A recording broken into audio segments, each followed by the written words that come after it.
When I was a little kid, we lived on the outskirts of Jackson, Ohio, out in the middle of the woods. My older brothers would sometimes have to take me out with them when they explored so that my mum could get some free time. We were going pretty far back one day, following along a dry creek bed, when we came across a deep hole in the middle of the creek, like a sinkhole. My brothers were joking around about having me go in it, when we heard a big tree fall about 1,000 feet off, and then shortly after that, another. We freaked out and ran, assuming Bigfoot was chasing after us or an axe murderer. Now, the memory being in that woods that sticks with me the most isn't necessarily the creepiest, but kind of the most, what was that, moment of my life. My friends and I were playing in the woods like usual, climbing a steep hillside that led up to a path we often used. At the bottom of the hillside was a rocky creek bed. The climb was anywhere between 70 to 90 degrees with roots and clay at the height of 150 feet or so. We were climbing, as we usually do. I'm nearly at the top when I lose my balance and start to fall back, at which point I feel a firm hand on my back that helps me regain my balance. Once I make it to the top, I thank whoever it was that helped me stay steady. But my two friends both looked at me as if I were crazy and said neither of them had done anything. That was by far one of the strangest experiences of my life, and I remember it clearly, some 20 plus years later. I was an atheist. I hated how invested my family was in religion, so I rejected it with full force. It was about 3 in the afternoon in Colombia, sun shining everywhere inside the house. Homes are built this way here. I'm sitting on the kitchen counter talking to our housemaid. She's facing me and I'm facing her, when all of a sudden a shadow runs from one end of the patio to the other in the living room. Brushing off my skin as if it were heavy air, the shadow was tall and floating, and I got the sensation it was a male, but I can't explain why. I look at her, waiting for her to say something, and she goes, "Did you see that?" "Yeah, did you feel it?" To make matters worse, I found out a child that used to live there had died. We would hear children playing, but never saw anyone outside. And that was the day I started believing in spirits. A few years back, I also contacted the maid that was with me that day, just to make sure and confirm that I wasn't crazy, and she confirmed and retold me the story without me giving her any details, so I know it was real. There are several instances that occurred in the house, but that was the most unidentifiable one. Allegedly, the car died in a child accident 2 blocks away from the home. His father's best friend ran him over by accident. Talk about tragic.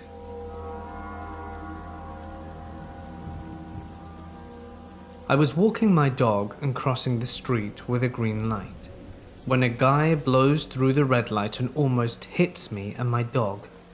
I yell out, "Arse!" and he slams on his brakes and turns around and pulls into the parking lot ahead of me. I get closer and see the car has Illinois plates, while I live in Pennsylvania. He says, "Careful who you call names. I've killed people." I just keep walking, and he drives away.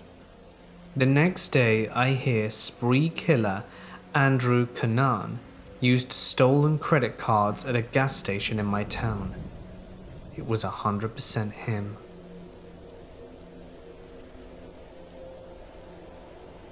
My parents are divorced, and I switched off between parents every Monday.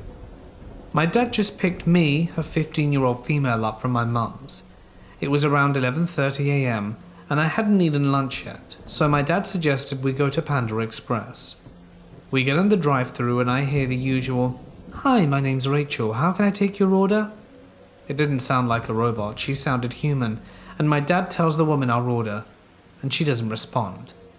We sit there for 2 minutes before my dad asks, "Hello, are you there?" But there's no answer. And we sit there for another minute before pulling up to the window to see if there's anyone there, but no one is. We see no one in the restaurant. The lights are all on, the window is closed, and the computer is on, but no one's there. We sit there for another 3 minutes to see if anyone walks in or out, but nothing. My dad claims he saw someone walk in, but I don't know about that, considering the fact that we saw no one in the restaurant. We joke around saying how the store is getting robbed or the people in there got murdered, but after a few minutes of joking we realize that those are very real possibilities. My dad calls 911 to report it and see if they can check it out, and we ended up going to Lee's and getting a few burgers. After we drove back by the Panda Express, we see people peering through the window and trying to open the doors. The doors were locked and they couldn't get in, but the store was open. It wasn't like it was closed and we just came at the wrong time. 5.5 hours later, we drive back to look at the Panda Express. The police aren't there. There's still no one in the store and people are at the drive-through line just sitting there. We drove by 5 times each time and we saw no one. There were no workers in the kitchen. Cleaning, no one. I still have no idea what happened, but I think there was a robbery or a murder or something. The entire thing was bizarre, and I'm pretty sure I heard a woman's last words. There was nothing on the news, and we didn't get an update. This happened to my mum's best friend. She was driving home late one night from work when she got pulled over by a police officer. She had no idea why, but figured it could be a taillight or something, so she pulled over. When the officer approached, he confirmed to her that her taillight was out and asked for her license and registration. So she gave it to him, and he disappeared to his car for a while. Later he came back. He started asking her weirder and weirder questions. They started regularly. Where are you going / coming from? But then they started getting personal. Do you have a husband at home? Any children? Any weapons? A daughter? Any aggressive pets? Once the questions started getting concerningly personal, she told him that it was inappropriate to be asking these questions. Then he started getting aggressive. I'm a cop. Do you know what that means? It means you shut up and do what I say. Now step out the car. Obviously she was pretty scared at this point. She rolled up the window and started looking through her purse for her phone. At this point the officer went straight up violent. He was pounding on her window and trying her door, yelling crazy stuff like, "Get out of the car, you dirty," insert curse word here. So in a full-blown panic she stepped on the gas and drove away. A chase occurred for a short while, but the cop quickly stopped following her as she got closer to the main road. She then called 911 where she learned that there were no officers that were supposed to be in that location. It was in the coming days it turned out that there was a rapist who was posing as a cop in the area. She had never had a broken taillight at all, but he had her address, her personal info, and even knew about her husband and daughter. She told him she didn't own weapons, so she immediately purchased a pistol. Unfortunately, she was forced to live in fear for a while, until they finally caught the man.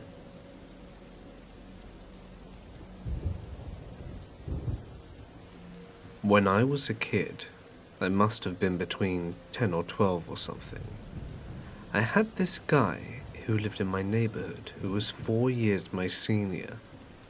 We used to play together, and he would tell us these stories about how he used to see fire in certain areas of his house, and the visuals stopped when his grandfather got some holy rituals done in the house. Back then, I never believed him. A few years later, we're all grown up, and Patrick's mum accidentally caught fire in the kitchen. Patrick's elder brother tried to save her and got his hands burnt in the process. No one knows how it happened. And after being in the hospital for 2 to 3 days, she succumbed to her injuries. And at the time, we didn't have those childhood stories in our recollection. And then later that year, we're all friends, and we're just having a late night walk and talking about ghost stories, just joking around trying to scare each other. And Patrick was all quiet and listening. All of a sudden, he says, "Do you remember I told you I used to see fires in my house?" See how my mum died? That was creepy. In the same neighborhood, there is another friend of mine, Tom. Tom's dad was an alcoholic, and you can imagine all the bad things that alcoholism comes with to exist in Tom's life. They were extremely poor. Side note, he's doing great now because he's super dedicated and very humble. But anyway, back then, his dad got diagnosed with tuberculosis. He was hospitalized and things were bad. Now in the apartment below Tom's apartment, there lived a family who had this mentally challenged man who was in his late 40s or early 50s. He wasn't married and rarely left the house.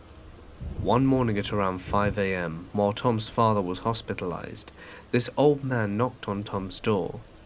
Tom opened it groggily, and the man said, "Why aren't you ready yet?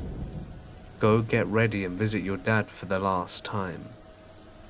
That was the day Tom's father died in the hospital, and he later told me about the incident. Both these stories are so convincing because I know these guys, and I really don't think they would lie about something as devastating as losing a parent. October 20th, 6 years ago. I came home from class at around 11:30, and no one else was home. I hung out at home for a bit, and at 2:30, I was overcome with sleepiness. Being the bum that I am, I lay down in my bed and set a timer on my phone for a 20-minute nap. I fell asleep quickly, and after around 5 minutes I was awoken in my bedroom to the door opening and had a split second of a panic before my dog jumped up on my bed and laid down next to me. Then I fell back asleep. After another 5 minutes of sleep, I instantly jolted awake because I was certain that there was someone standing next to my bed behind me. I assumed it was my mother, who would be likely pissed that I was sleeping in the middle of the day. I awoke and turned around in one movement, and there was no one. I checked my phone and had another 8 minutes of sleep. I went back to sleep only to be woken up by my phone ringing. It was my mother. She said that my great aunt, who had been in the hospital after a stroke-like event for a week, had died at 1 o'clock. My mum then said that she knew my aunt was going to die today because she had seen a wraith, a sort of ghost, a warning that someone was going to die that very morning. My mum is Scottish and very superstitious, but I don't believe any of that. She said that when she woke up in the morning to take my brother to school, she went into my room to see if I was still asleep, and she saw a wraith standing next to my bed. It was at that point my brain crapped itself. I have a friend called Rebecca. Mutual friends of ours have always told me that she's haunted. Not her house, not a mysterious urn that she keeps or something. Her. I've heard stories from her boyfriend about times that she stood outside ringing her doorbell and knocking for an hour because she's trained herself to just ignore it. I was hanging out with her on her bed and thought I honestly can't remember what we're doing. It wasn't anything naughty. Her back was to me and she was laying on her side, and I was on my back staring up at the ceiling. I was closest to her bedroom door, which was closed, and it was just the two of us in her entire house. Suddenly, movement in my peripheral vision caught my eye, and I see a shadow silently creep along outside the door, blocking out the hallway light coming from the bottom. I very slowly turned my head to look at Rebecca, and she hadn't moved. Her back was still to me, so that she couldn't see what I was looking at. I looked back at the shadow and sort of tilt my head back and forth, thinking it's a reflection of some weird angle that's playing games on my eyes. Nope. This shadow is actually creeping along outside the door. When it gets a little more than halfway, Rebecca out of nowhere suddenly screams, "Becky, go away!" I almost snapped my neck to look at Rebecca because she scared the absolute hell out of me, since I thought she might have been napping, and she still had her back to me. I looked back towards the door and the shadow was already gone. I asked her what the hell was going on and she simply said, Just don't worry about it. And she drifted back into her nap. The next occurrence happened in the same apartment. I was sitting on the toilet when I heard my main door open. I creaked open the bathroom door because I didn't realize anyone was coming home at this time, and I just wanted to know who it was. My 2 cats were sitting right outside the bathroom and were staring at me. No response from whoever was opening the door. I thought I may have just been hearing things, but suddenly, a loud, drawn-out gasp comes from the main door area, which is in the living room. Both of my cats immediately look towards the living room and drop into runaway mode. I slammed the door closed, locked the door, finished my poop, and then just sat there for a good hour or so. I actually don't remember what happened after, as this was a while ago, but I do specifically remember that none of my family came home during that day when I asked them later on.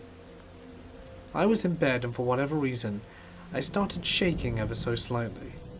A vibration so subtle that I actually got up, held my breath, and thought that maybe breathing was causing it or something. I lay back down, and the shaking starts again. I pull the covers off myself and open the light, thinking that maybe one of my cats was locked in my room and was rubbing against the bed or something. Nope, it wasn't there either. I get back into bed and pull up my blanket. The shaking didn't start again, but I literally felt something crawl towards me on top of the blanket. I cannot stress how much I am not lying about this. If anyone has a cat or any other animal, and have had them step on you while you are under your blanket, that's pretty much how it felt. Except the stepping on area felt larger, almost like the size of a closed fist. It approached me slowly, seemingly avoiding pressing down directly on my legs. I didn't see what was going on or what happened after, because the next thing I know, I've just woken up and it's morning. I remember what happened the night before quite vividly, and though I was really uncomfortable, I wasn't exactly scared. I go outside to the bathroom and close my door behind me. The second my hand leaves my doorknob, I hear it shaking incredibly fast and then it just stops, like something was rattling it extremely hard. And then that was that. There's literally nothing else that happened. Years later though, while working in a theme restaurant, I met an actress who worked as one of the restaurant characters. The first time we ever met, she told me that she felt a really strange energy about me, like there's something following me around. I told her about my hauntings, which I actually do have a few more of, and she told me she was a Wiccan, which I had no idea was a thing at the time.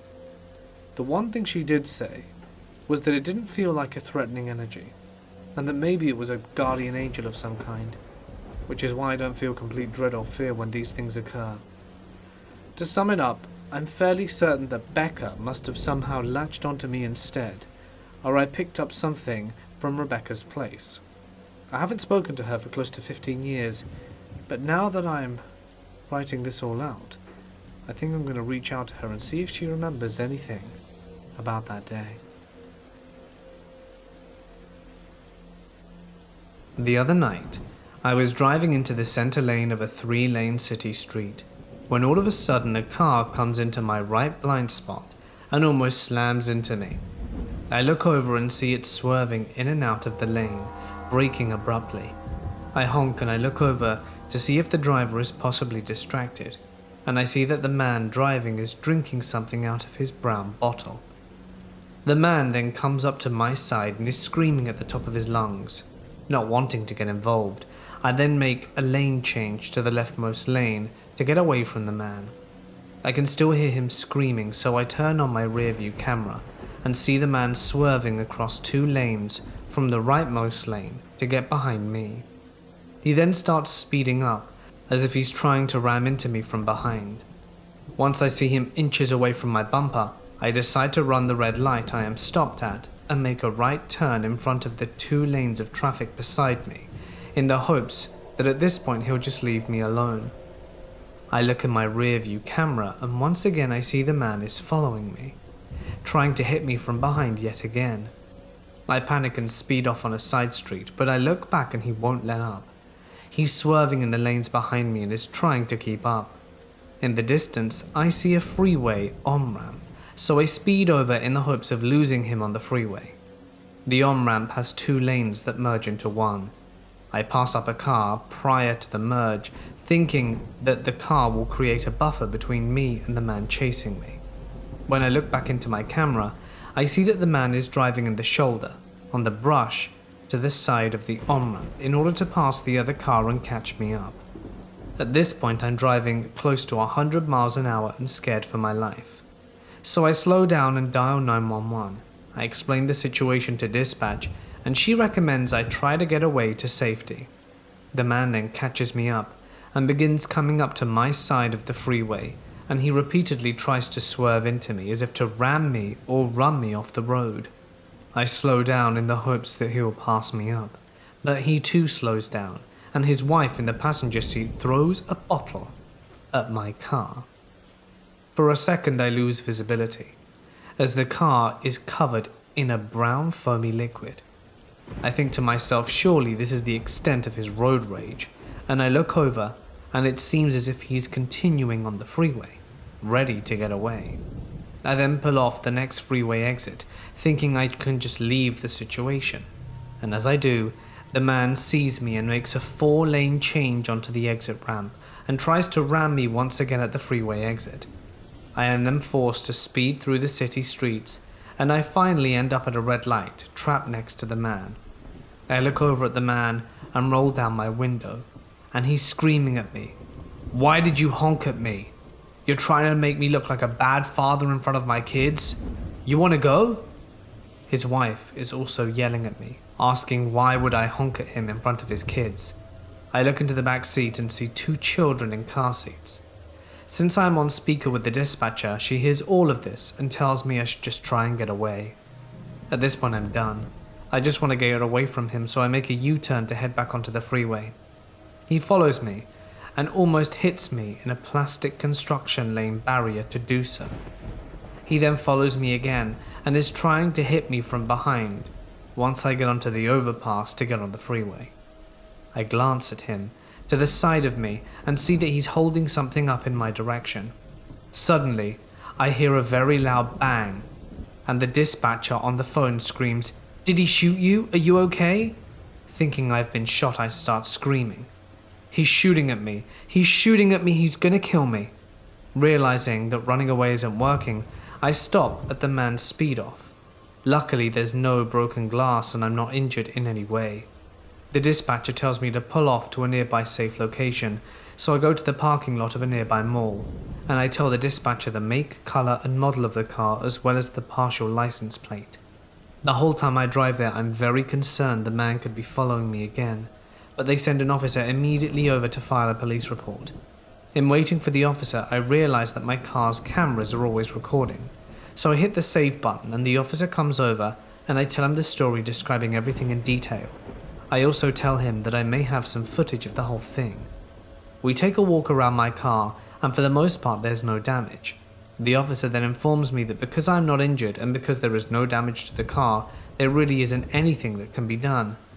I ask him if it wasn't an assault, and he says because the bottle hit my car and not me, it's not assault.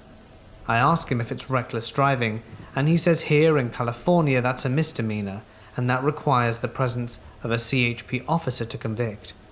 I then ask him if it could be considered an attempt at murder because he was trying to ram into me, but he says that this is just plain old road rage and there's not much that can be done. At most, the officer says that once he has the complete license plate, an officer can go out and talk to him. I ask him if the potential footage could help in getting this man reprimanded in some way, and he tells me to only send me the highlights and necessary screenshots, though he doesn't think anything at all can be done. At the end of all of this, I'm extremely shaken up. I eventually go home and review the footage captured by my car. Luckily, I have the entire thing recorded.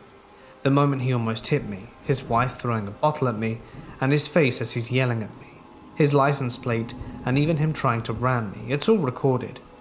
A few days later, the officer calls me and confirms the license plate I have in the video with a recording he has from the freeway / on and off ramps. A week and a half have passed and there have been no updates. While I understand the law is the law, it is unacceptable to me that this man could be so overtly aggressive on the road, threatening my life and the lives of his children, and the lives of everyone else on the road, with no punishment? I was genuinely scared for my life, and in the process, both he and I endangered others on the road. Ultimately, this has left me feeling very disappointed with the system. An act of violence was committed, and due to technicalities, the driver gets off? I'm trying to keep my retelling as factual as possible, but this was a really terrifying experience. Even in the past few days, I still feel a bit hesitant to be an aggressive driver, like overtaking people or just changing lanes, and have lost my comfort in honking. I really wish I could say this didn't get to me, but it has. One odd detail is that the man was taking pictures of my car before the bang happened. What could he possibly want that for? Has anyone been in a situation like this? Is there truly nothing that can be done? Any recommendations how I can at least have someone check on those kids? Like I said, I have footage and everything.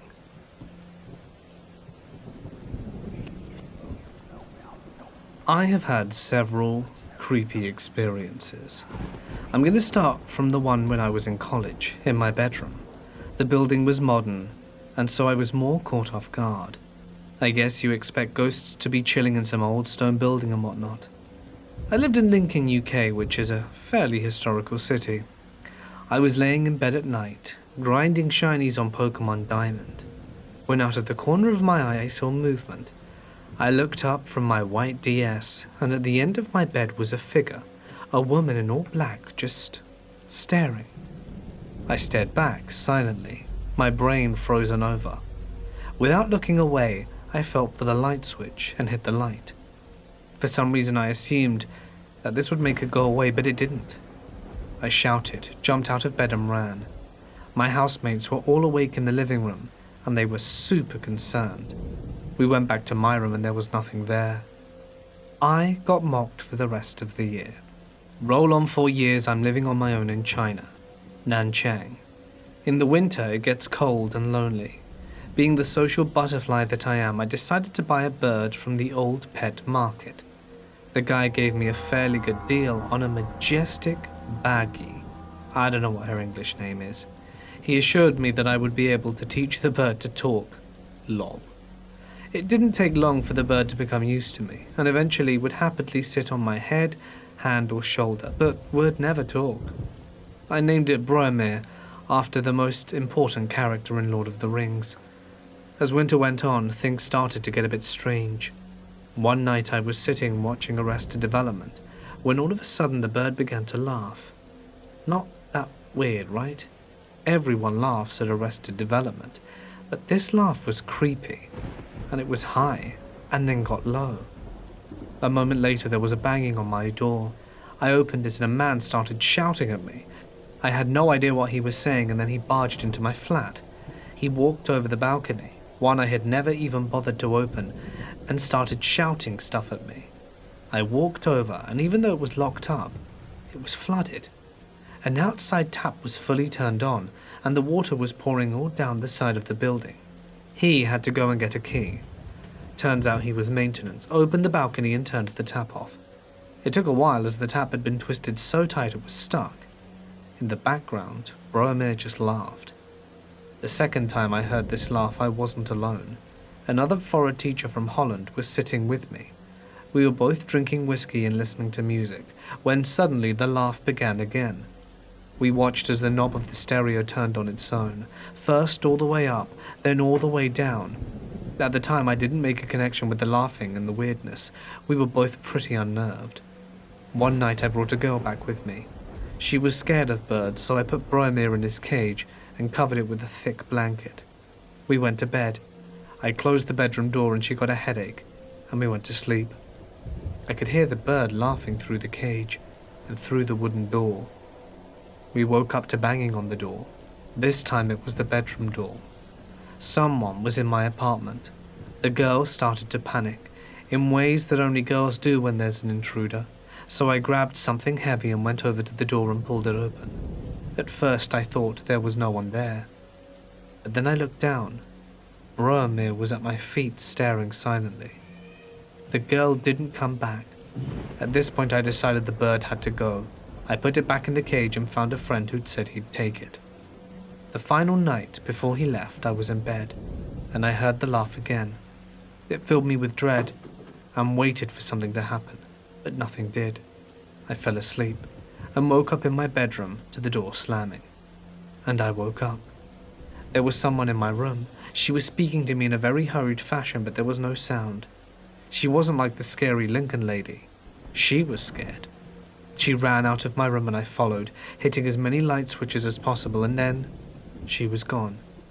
The birdcage was empty, but I could hear the laughter coming from my bedroom.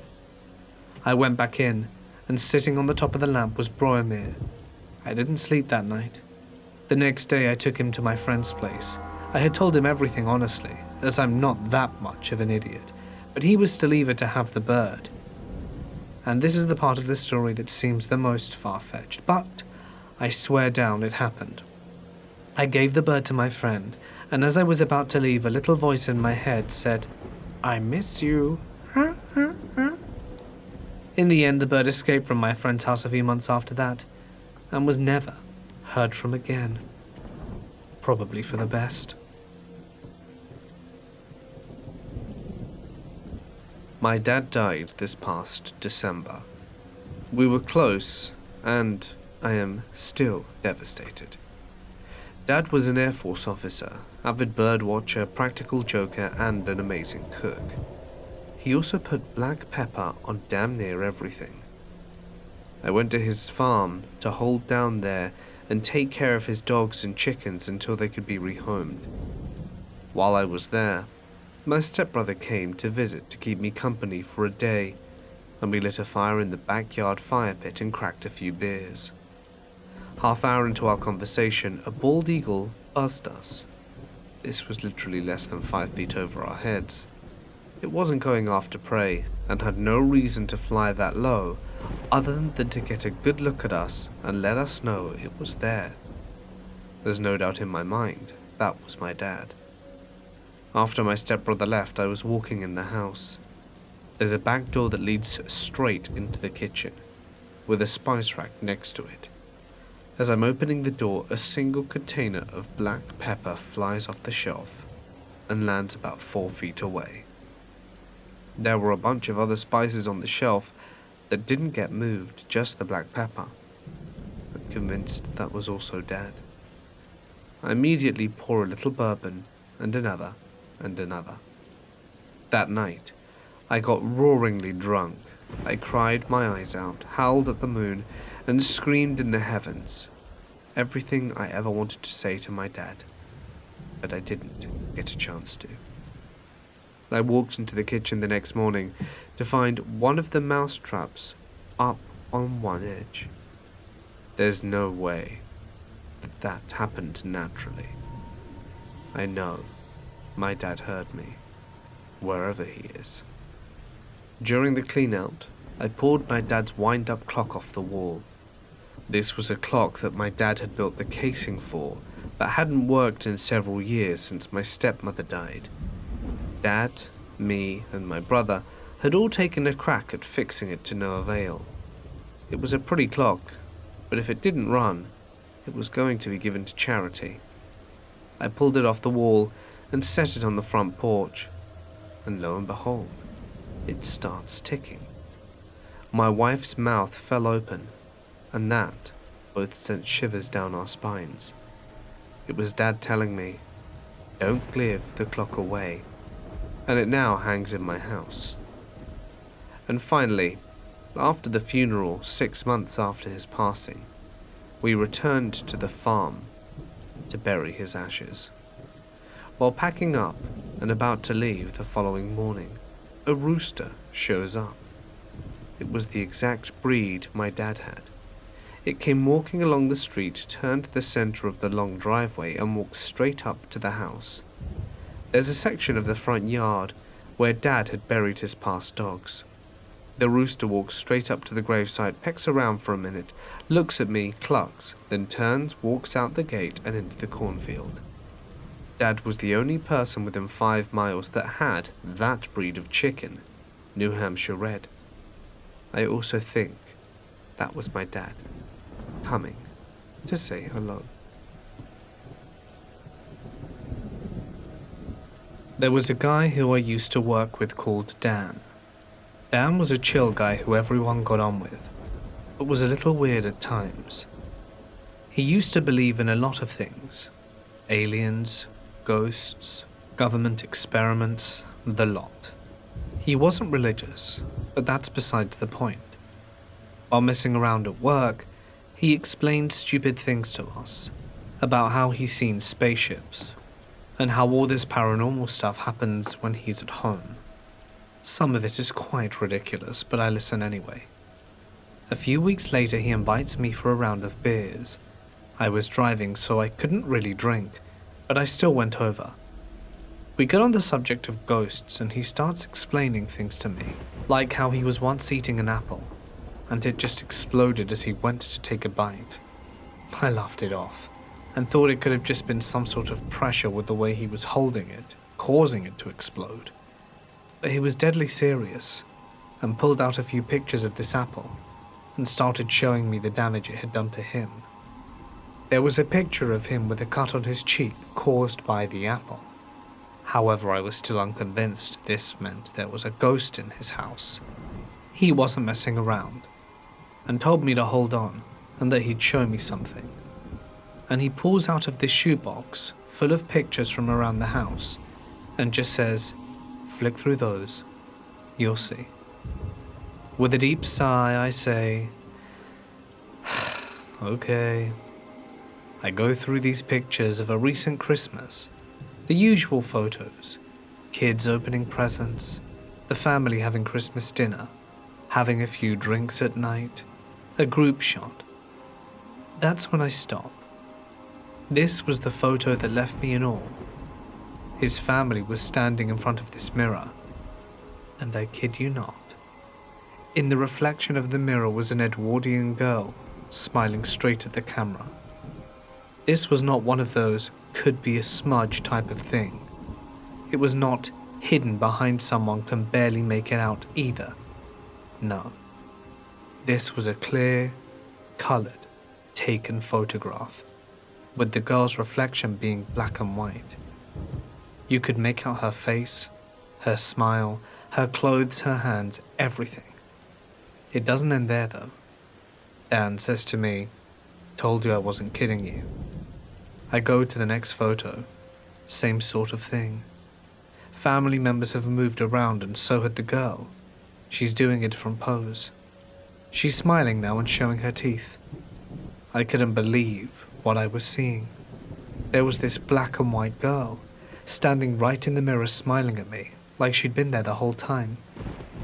I felt like someone had just thrown a bucket of ice-cold water over me, like I was being watched, like I wasn't welcome anymore and felt like I needed to leave.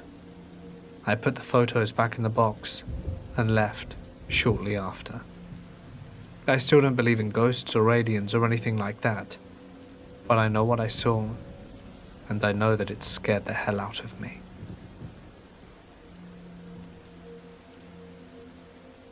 I used to work quite late at the University of South Florida, as I like to do my work when no one else is around. My apartment is just a short ways off, roughly a 10-minute drive or 40-minute walk away depending on what I took.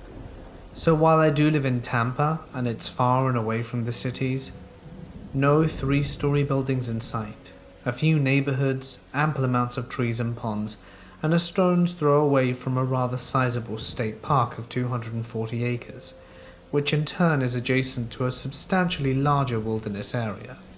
What that means is a lot of wildlife. I regularly see deer grazing on the golf course nearby, growling alligators roaming the ponds, and small lakes turtles abound. Plenty of vultures, storks, and smaller birds and much more on my nightly walks or drives. I've often seen and heard foxes, bobcats, coyotes, and even a black bear once. So as you can imagine, when I found out several cats and a small dog had gone missing, I naturally thought that if a predator was responsible, it would be one of the larger coyotes, bobcats, or maybe even a bear or gator. People, especially in gated communities, leave their pets out to roam about the day or night. Still, that did leave the question of how a predator could or would get over several fences and gates, some of which would be quite a hassle to climb, and there was no signs of being tunneled under. So why go for a pet inside a box that would be harder to get out of when fat ducks were extremely abundant? Well, I got my answer in one way I never expected. I was driving back from the lab late at around 11 p.m. when I stopped as I could see an animal on the road. The figure was very tall but also very thin, so I initially thought the pale color to be from a deer from the rear. However, I soon noticed the animal was actually pale all over its main body. It had extremely thin dark legs, and when it raised itself up, I noticed I was looking at a great white heron from behind. Great white herons are a regional color morph of great blue herons. I'm a 16-year-old girl and work as a waitress at a restaurant. There are a lot of other girls around my age who also work as waitresses. Each waiter/waitress has a certain section of tables to serve. I haven't worked here for very long, but worked here long enough to manage a section on my own. I'm fairly friendly with my co-workers, so when one of the janitorial workers would make small talk with me, I didn't think anything of it. He'd talk to me fairly often, as I would often see him working in my section when I'd come out to clear tables. I figured it was pure coincidence. I was taking a break in the back room eating my dinner when the janitor guy walked in and sat down at the table behind me.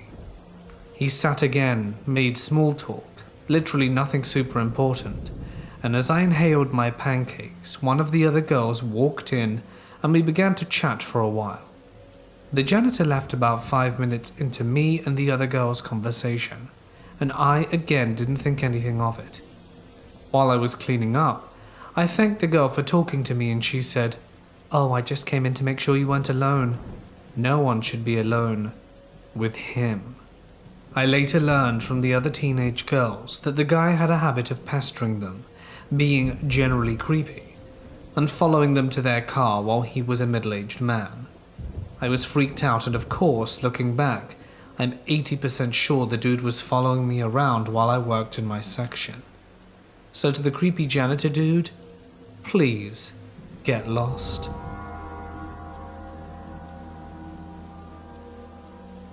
This happened last year. My friend and I were coming back to my town after hanging out across the state line, when this lady started flashing her brights to my friend to go faster. We were going the speed limit and it was dark and hard to see. After a while she paused to the side of us, which she could have done the whole time, and we can hear her yelling at us like a banshee through our rolled up windows. In our state, several people have been shot over road rage, so my friend grabs for her phone in case something starts going down. As she's reaching, the car swerves slightly towards the lady and she recovers. The lady screams even louder and gets behind us again, riding our bumper. We come to the first exit for the town I live in, and I told my friend to take it so we could not have this crazy lady next to us. She follows us to the exit, so I have my friend turn into a parking lot. The lady followed us but got caught by a red light, so we leave the parking lot back to the highway, and she comes right back at us again. Luckily a truck pulled out and blocked her vision of us, and we made a right turn when the traffic allowed on a red light and swerved between cars to put as much distance between us as possible. We finally lost her after she had been following us for 11 miles. When I was 10, I was spending the night at a friend's house, and my buddy and I were sleeping downstairs in the front room. This house had an old dirt wall basement cellar that none of the kids were ever allowed to go into, the entrance of which was a door in the hallway that connected the front room to the kitchen. At about 1 or 2 in the morning, I wake up to the sound of the door opening and closing, and I look in that direction and see my buddy's little sister exit the cellar and walk quietly towards the kitchen. Thinking to myself there's no way that my buddy's 5-year-old sister snuck downstairs to the basement and back again into the kitchen, I get out to go investigate. As I'm walking down the hallway, I can hear her shuffling around. I finally reach to where I can see into the kitchen and look directly at her. She's standing on her tippy toes reaching a large glass jar filled with granola bars. As she's pulling a granola bar out, I call her name. She quickly turns around on her heels and with a shocked look on her face, and I flip the light switch on. She completely disappears, and the granola bar falls to the ground. As you can imagine, I freak the hell out, run back to the front room and cover myself with blankets and don't sleep the rest of the night. By 7 a.m., my buddy's parents are coming downstairs carrying the little sister, grumbling that they didn't get enough sleep because she slept in their bed all night, and then proceeded to wake us up and scold us for leaving the jar of granola bars open all night.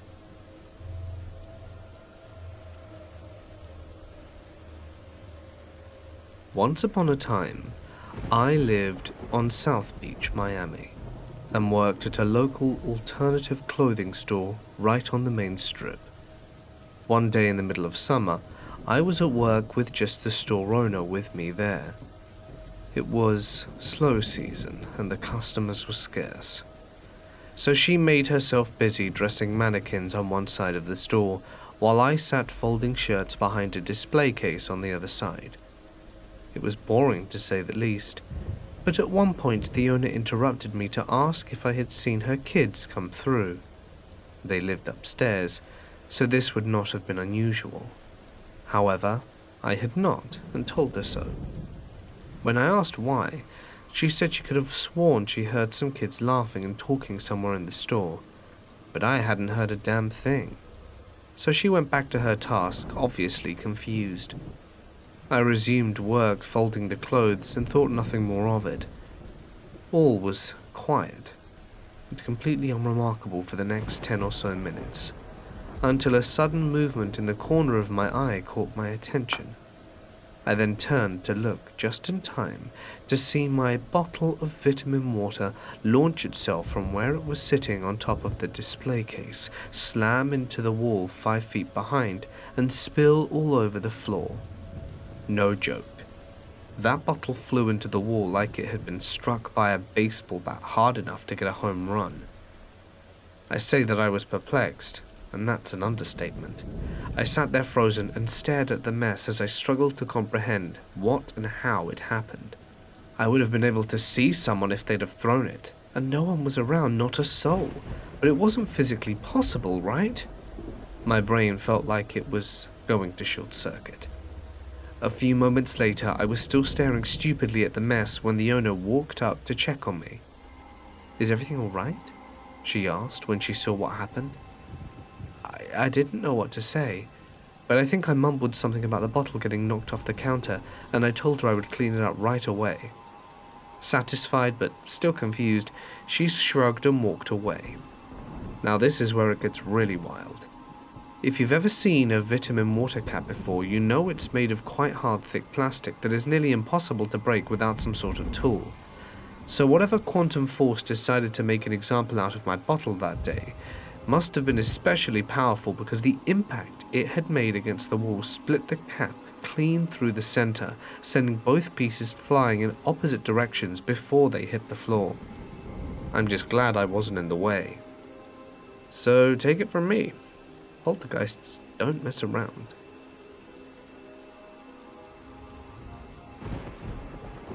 So I was about 7 years old when this happened. My dad and I had stopped at a fast food restaurant in a pretty shady area because he had to use the bathroom.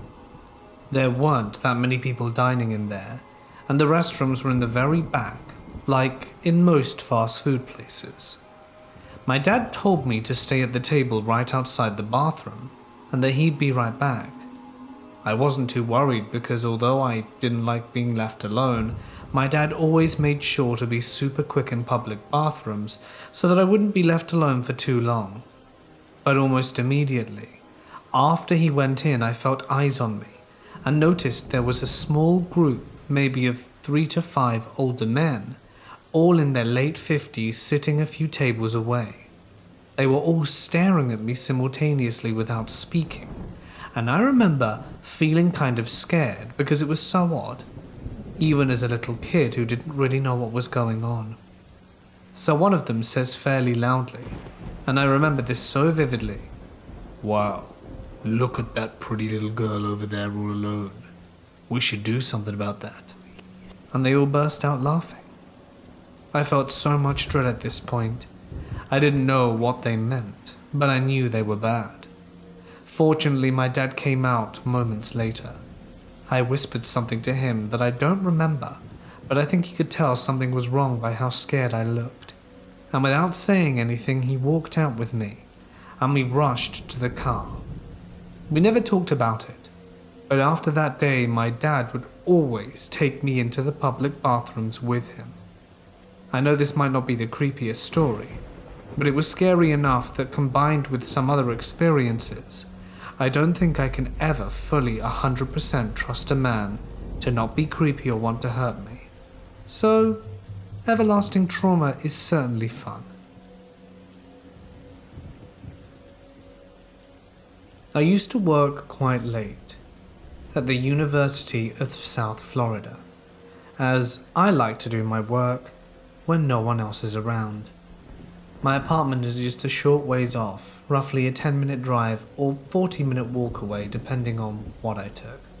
So while I do live in Tampa and it's far and away from the cities, no 3-story buildings in sight, a few neighborhoods, ample amounts of trees and ponds, and a stone's throw away from a rather sizable state park of 240 acres, which in turn is adjacent to a substantially larger wilderness area. What that means is a lot of wildlife. I regularly see deer grazing on the golf course nearby, growling alligators roaming the ponds, and small lakes turtles abound. Plenty of vultures, storks, and smaller birds and much more on my nightly walks or drives. I've often seen and heard foxes, bobcats, coyotes, and even a black bear once. So as you can imagine, when I found out several cats and a small dog had gone missing, I naturally thought that if a predator was responsible, it would be one of the larger coyotes, bobcats, or maybe even a bear or gator. People, especially in gated communities, leave their pets out to roam about the day or night. Still, that did leave the question of how a predator could or would get over several fences and gates, some of which would be quite a hassle to climb, and there was no signs of being tunneled under. So why go for a pet inside a box that would be harder to get out of when fat ducks were extremely abundant? Well, I got my answer in one way I never expected. I was driving back from the lab late at around 11 p.m. when I stopped as I could see an animal on the road. The figure was very tall but also very thin, so I initially thought the pale color to be from a deer from the rear. However, I soon noticed the animal was actually pale all over its main body. It had extremely thin dark legs, and when it raised itself up, I noticed I was looking at a great white heron from behind. Great white herons are a regional color morph of great blue herons being nearly all white in coloration, including the trademark tassels coming off the brows of the birds, save for the top jaw and feet, which are both dark blue or black.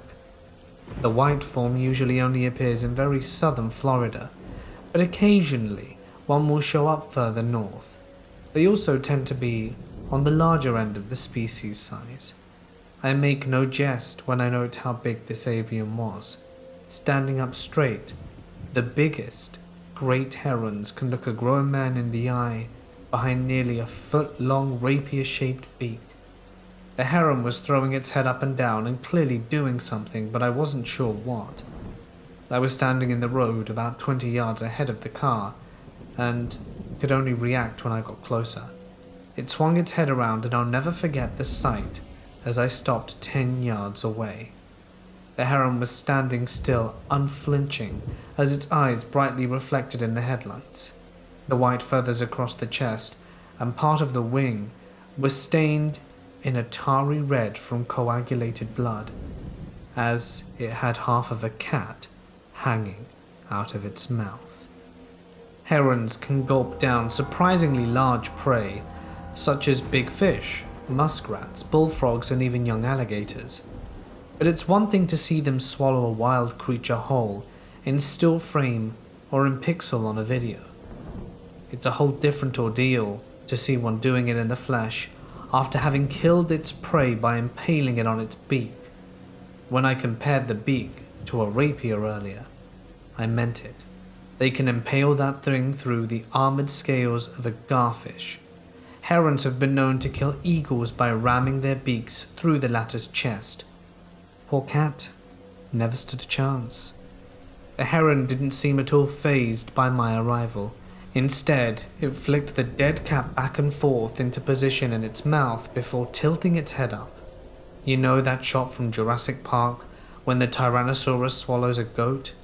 Same sort of visual at first, only with another disgusting detail. When the heron started swallowing, its thin neck bulged outwards to accommodate the food. It kept its eyes pointed straight at me as the big wad of slain feline slowly worked down its throat to the crop, sometimes a limb visibly impressing towards the outstretched skin. All the while the heron let out raspberry breaths while standing tall, still spattered in gore from pecking on the poor pet to death. And after it finally swallowed its prey, the heron paced closer to the side of the road. It actually got next to the car at one point and was close enough I could confirm its height to be about 5 feet or more, because the top of its back was level with my side mirror. It was at that point I realized I had the windows partially rolled down, and was smelling sanguine musk of death.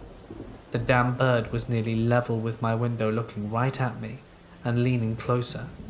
Needless to say, that snapped me out of my stupor. I blared the horn to make it back off. On the menu or not, I didn't like how it was looking at me. Driving down the road and making the turn, I could still see it, looking towards the car, as it paced down the darkened sidewalks like it was the most casual thing ever. A 4 to 5 foot tall predator half covered in blood just to be there. Obviously I was in no direct danger myself being in the car, and decidedly not on the menu, but I didn't like the way it looked at me. This avian predator clearly didn't at all fear people, even if it seemed conscious of cars and my presence, and given this happened in a gated community, I'd never seen any mammalian predators bigger than a possum in. I think I now know what was eating those pets. We often can hear nowadays that birds are living dinosaurs, but I don't think some quite register that the featherheads they're familiar with are fat city pigeons or delicious fowl. I think seeing this would help get the message across. And at night, every so often, I can still hear the deep, throaty shrieks that species gives off from flying over the forests and swamps and into the neighborhoods. Don't leave your pets out, people. Let me preface this by saying that while I was pregnant, a colleague of mine with whom I was close had started coming with me any time I left the office to do anything. Pick up records, shop during lunch, grab something to eat, because she was adamant that a young, heavily pregnant girl shouldn't be out by herself. Too many horror stories about pregnant women being taken or cut open for their babies and stuff. She would say that, and no matter where we went, she would always have an absolutely true story about someone she knew personally who had been stalked or threatened or nearly abducted while pregnant. At the time, I brushed off her warnings as utter nonsense. Skip forward a few months. I was 23 and a new mother confined at home on maternity leave, and very excited for my first daytime excursion out the house with my infant son, who was 2 to 3 months old at the time. My husband wasn't too thrilled at the prospect of me going out alone with our son while he was at work, especially in my pre-mum car, a white Mustang GT convertible, but he begrudgingly accepted on the condition that I swap cars with him for the day, since he drove the Ford Explorer we had purchased in anticipation of the baby's arrival. I'd only driven the truck once since we bought it, so I wasn't that familiar with it, Nonetheless, I loaded it up with the stroller, the car seat, a diaper bag overflowing with nearly all of our baby gear, and a 6-month emergency supply of formula. You know, just in case. I was only running out to do errands and planned to stop at Target, the grocery store, and pick up a few things for lunch on the way home. My first stop was Target, where I relished my newfound freedom, not paying nearly as much attention to my surroundings as I should have been. But on my way out, one thing did catch my eye. An average-looking white guy in his late 20s to early 30s, average height, with dark blonde hair, wearing a tight, light grey t-shirt and nerdy glasses, leaning against the wall leading to the store exit. I immediately felt a wave of terror wash over me, but I convinced myself there was absolutely nothing abnormal about him to warrant my worry, and I brushed it off as new mum paranoia. Next, I made my way to the grocery store, where I parked towards the back of the parking lot to avoid smashing into any other cars, since I had no practice parking such a big truck. As I hopped out the driver's seat, another completely normal thing grabbed my attention. A compact red Chevy parked 2 lanes over from me, with a good 12 to 15 spaces between it and the car parked next to it. I had parked far back for a reason.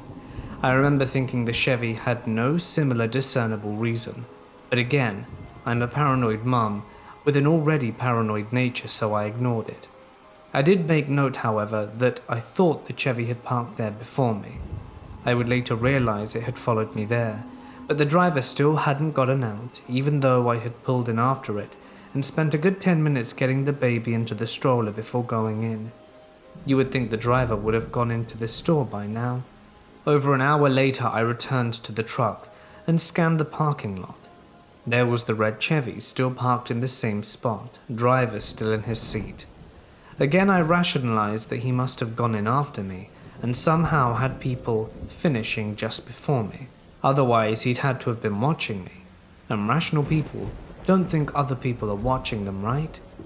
I packed everything up and headed across the street to the McDonald's drive-thru to pick up something to eat on my way home. The Chevy was following me, I noted, but while I pulled up to the speaker, he pulled into the back of the parking lot of an adjacent bar and parked facing me. Logic would normally overcome at this point, but I was determined not to be crazy, so I collected my food and decided to prove once and for all that the Chevy wasn't following me. I left the drive-thru and headed back to the grocery store, where I had first noticed the Chevy since he was still there. I thought he would have no reason to go back unless he was stalking me, and sure enough he followed. Now hell-bent on proving myself wrong, I looped around the parking lot, crossed into the neighboring street, and back through the parking lot again. Something no one would have any reason to do unless you're trying to prove that you're being followed. Of course, to see if he followed. I had to repeat the loop 3 times before I was thoroughly convinced that I was being stalked. I finally allowed the fight or flight feeling I had been fending off all morning to take over. I suddenly thought of my colleague who had repeatedly told me to never drive straight home if I ever thought I was being followed. Knowing that I lived in a very remote area with no neighbors, I started to head for the police station. The only problem was, I hadn't thought to check the gas gauge, and since my idiot husband never stops for gas, the low gas warning chose to go off at that very moment. I knew I didn't have enough gas to make it to the police station, let alone home, and the Chevy had to know I was onto him by now, so I wasn't about to risk stopping to fill up. I started coming up with alternatives. I could call 911 from my cell phone, explain the situation, and have a police officer meet me in the middle before I ran out of gas. Brilliant, I thought to myself. And as I reached across the passenger seat to grab my cell phone. Unfortunately, as I was unfamiliar with the truck, I didn't know that you weren't supposed to lay anything on the passenger seat. One sharp turn, and whatever was on it would slip across the seat and down into the space between the side of the seat and the door. I frantically patted down the entire seat before I realized my phone must have slipped, and there was no way I could reach it without pulling over and getting out. By now I was going 80 miles an hour down the highway, and the Chevy was right behind me. I peeked out the rearview mirror, and he was close enough for me to make out what he was wearing, a light grey t-shirt, and I recognized the nerdy glasses covering his determined eyes. I realized it was the totally normal guy I had seen standing at the exit of Target. He'd been following me for almost 3 hours by now. I suddenly understood the gravity of the situation. I wasn't crazy, I was being hunted. The last idea I could conjure up was to make a break for my husband's uncle and aunt's house. They lived in the neighborhood just next to the grocery store, and his uncle worked the swing shift, which meant he would be home right now. If I stayed in the trunk and honked the horn, I could get him to come out and see what was going on.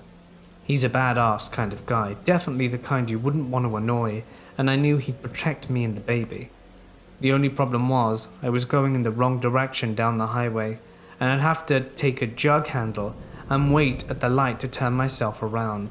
And by now I was sure that even a red light would be more than enough for this guy to bust open my window and end my life and steal my son.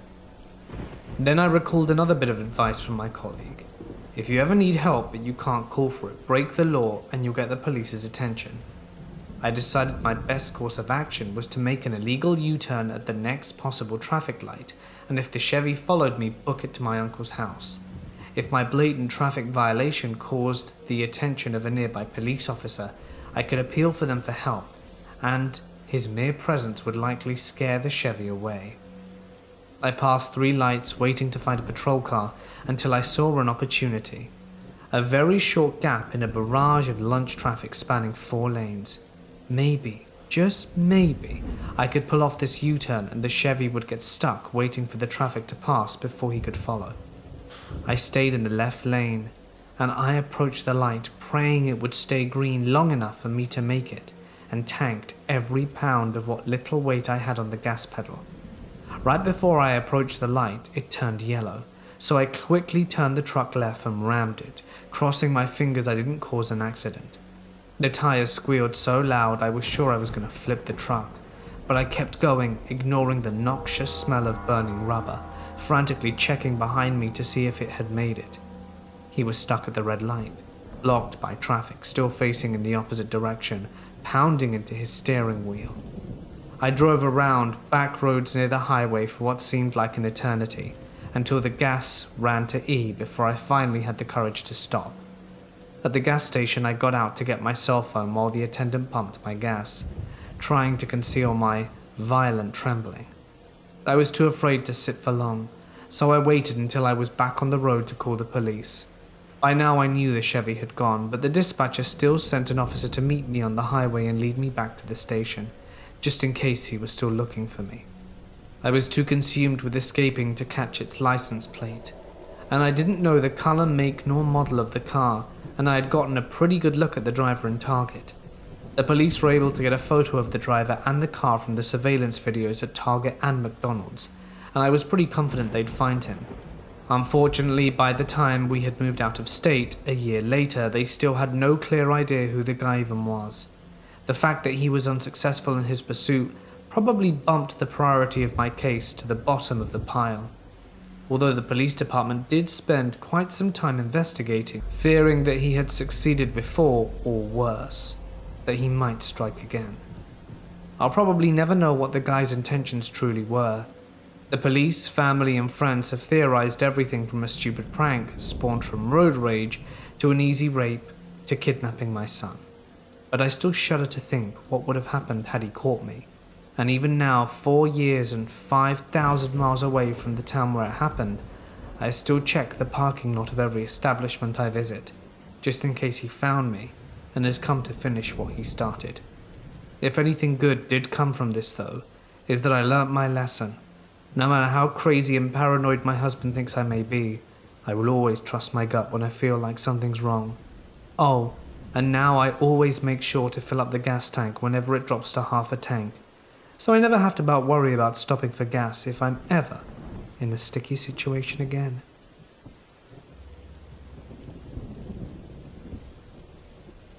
I used to work in a store built in a former World War II military hangar. I didn't think much of it until I went into a workspace that was the former ready room and saw some of the desks and counters were original. For some reason the hair lifted on my neck, and when I asked people working there about the area, they just shrugged and said it was haunted. Everyone knew that.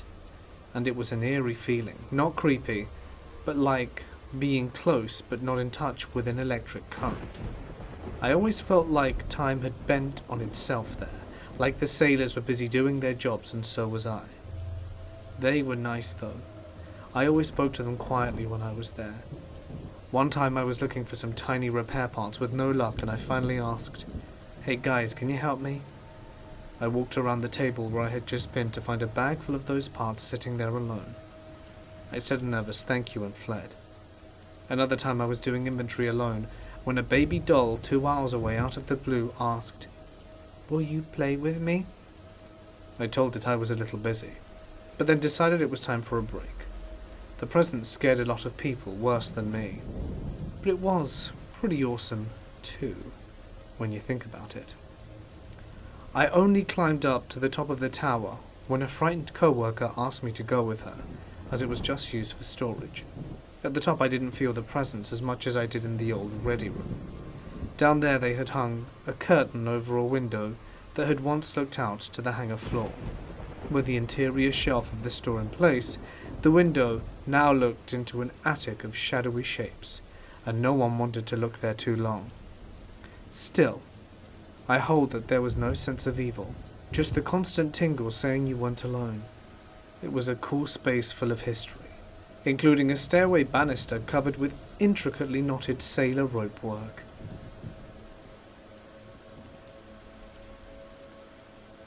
Two years ago, my family had our first Christmas at my grandmother's house, since my great-grandfather had passed away. There was a definite somber tone to the otherwise festive gathering, as he was a big part of our family get-togethers. Fast forward a few hours into night. My uncle, who was a bit of a disturber with a twisted sense of humour, started poking fun at silly things my great-grandfather used to do. It began harmless, but of course he took it way too far and started making fun of pretty rude things, like the fact he had a hard time chewing his food near the end of his life. Pretty horrible, I know. As soon as the statement left his mouth, the craziest thing I've ever experienced happened. My grandmother has a bookshelf in the living room where we were all situated in. One of the shelves, the second one from the top, was almost a mini shrine to him. Well, everything on that shelf went flying off, literally shot across the room and fell to the floor, as if someone had thrown it. The weirdest thing was nothing on any of the other shelves were touched, just the stuff on the one dedicated to him. No one was beside the shelf and there were no windows open. Needless to say, my uncle was scared and bolted out of the room as we were all stunned. I have no logical explanation for what happened that night, but we do like to say it was our grandfather telling my uncle to smarten up one last time.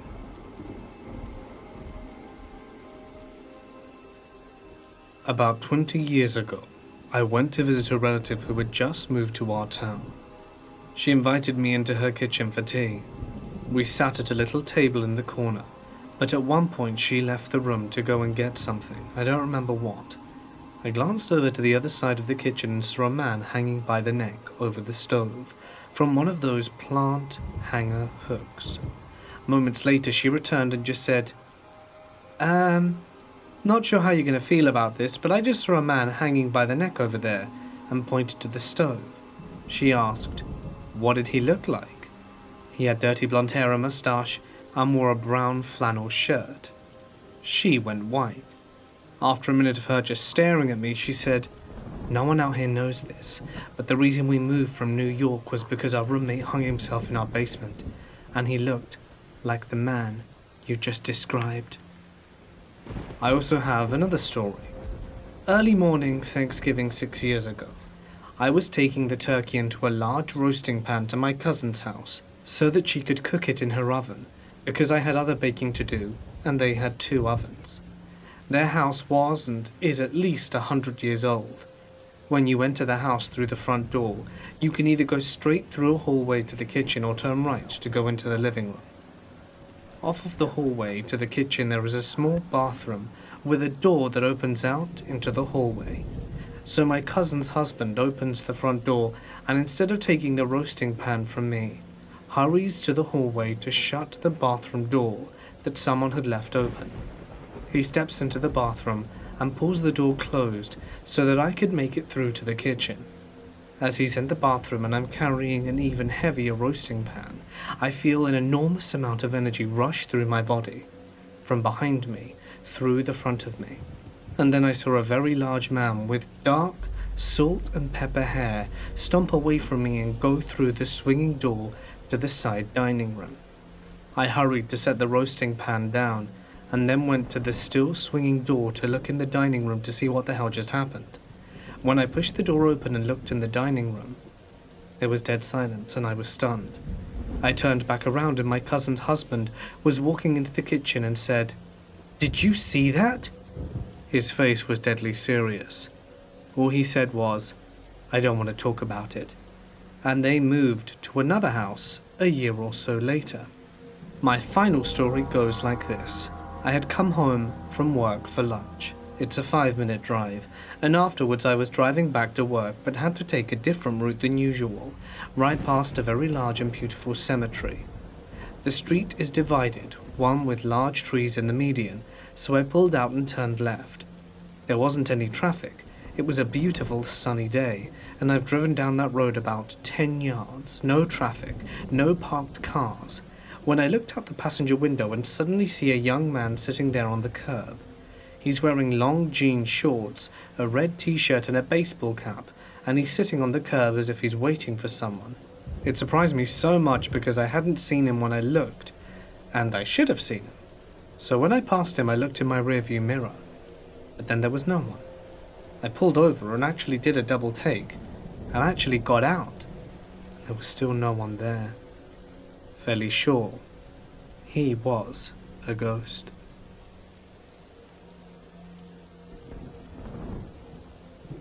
Some years back, I was at university with a friend I'd known from school. We weren't best friends, but good mates. We'd known about each other and got on well enough. I knew that he was a spiritualist, and he'd sometimes talk about his spiritual guide and whatnot. Not really what I believe in, but each to their own.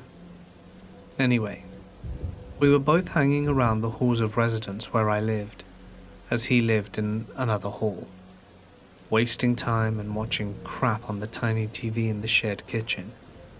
We were waiting until 2 a.m, as that's when WWE, or WWF as it was called then, would be showing.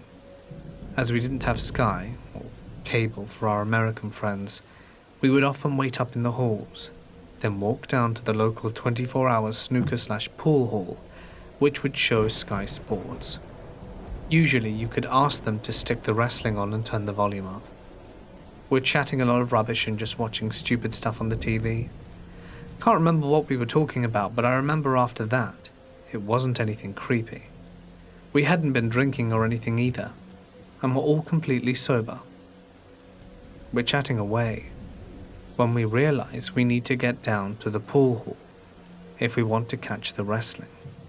So we stick on our coats and continue our conversation as we're walking outside. Now it's the weirdest thing. The moment I walk through the door, I feel cold. Bear in mind it's 2 a.m. This is England.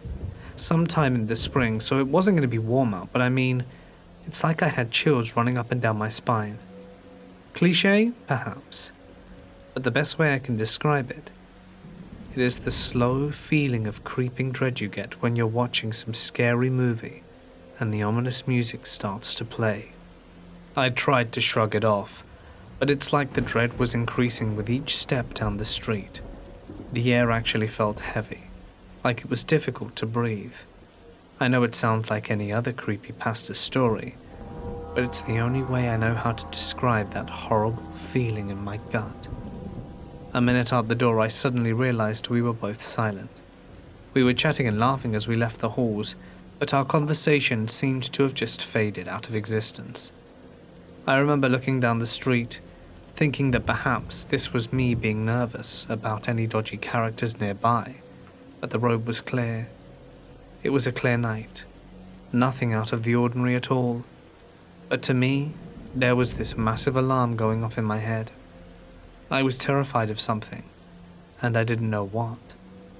Picking up on the silence finally, I simply said, Air feels a little thick tonight. My throat was dry at this point. He looked at me with a pale face and said, "Oh God, you can feel it too." We managed to hold a halting conversation about what it could be, but it was difficult as we both felt sick to our stomachs. Finally, as we crossed the road, I remember my friend turning even more white and saying, "It's death. Death is here." I don't really remember much after we crossed the road. Weirdly, the strange feeling suddenly subsided and we both laughed it off, even though we'd both felt it. We made it to the pool hall, and I didn't think much of it for a few days. It wasn't until later in the week that I was walking from uni without my friend that I passed a building close to the halls on the road we'd crossed over where my friend had felt death. There were 3 police cars and an ambulance there. I remember watching in horror as a pair of coroners were removing a body wrapped up in black. We looked it up in the local paper the next day.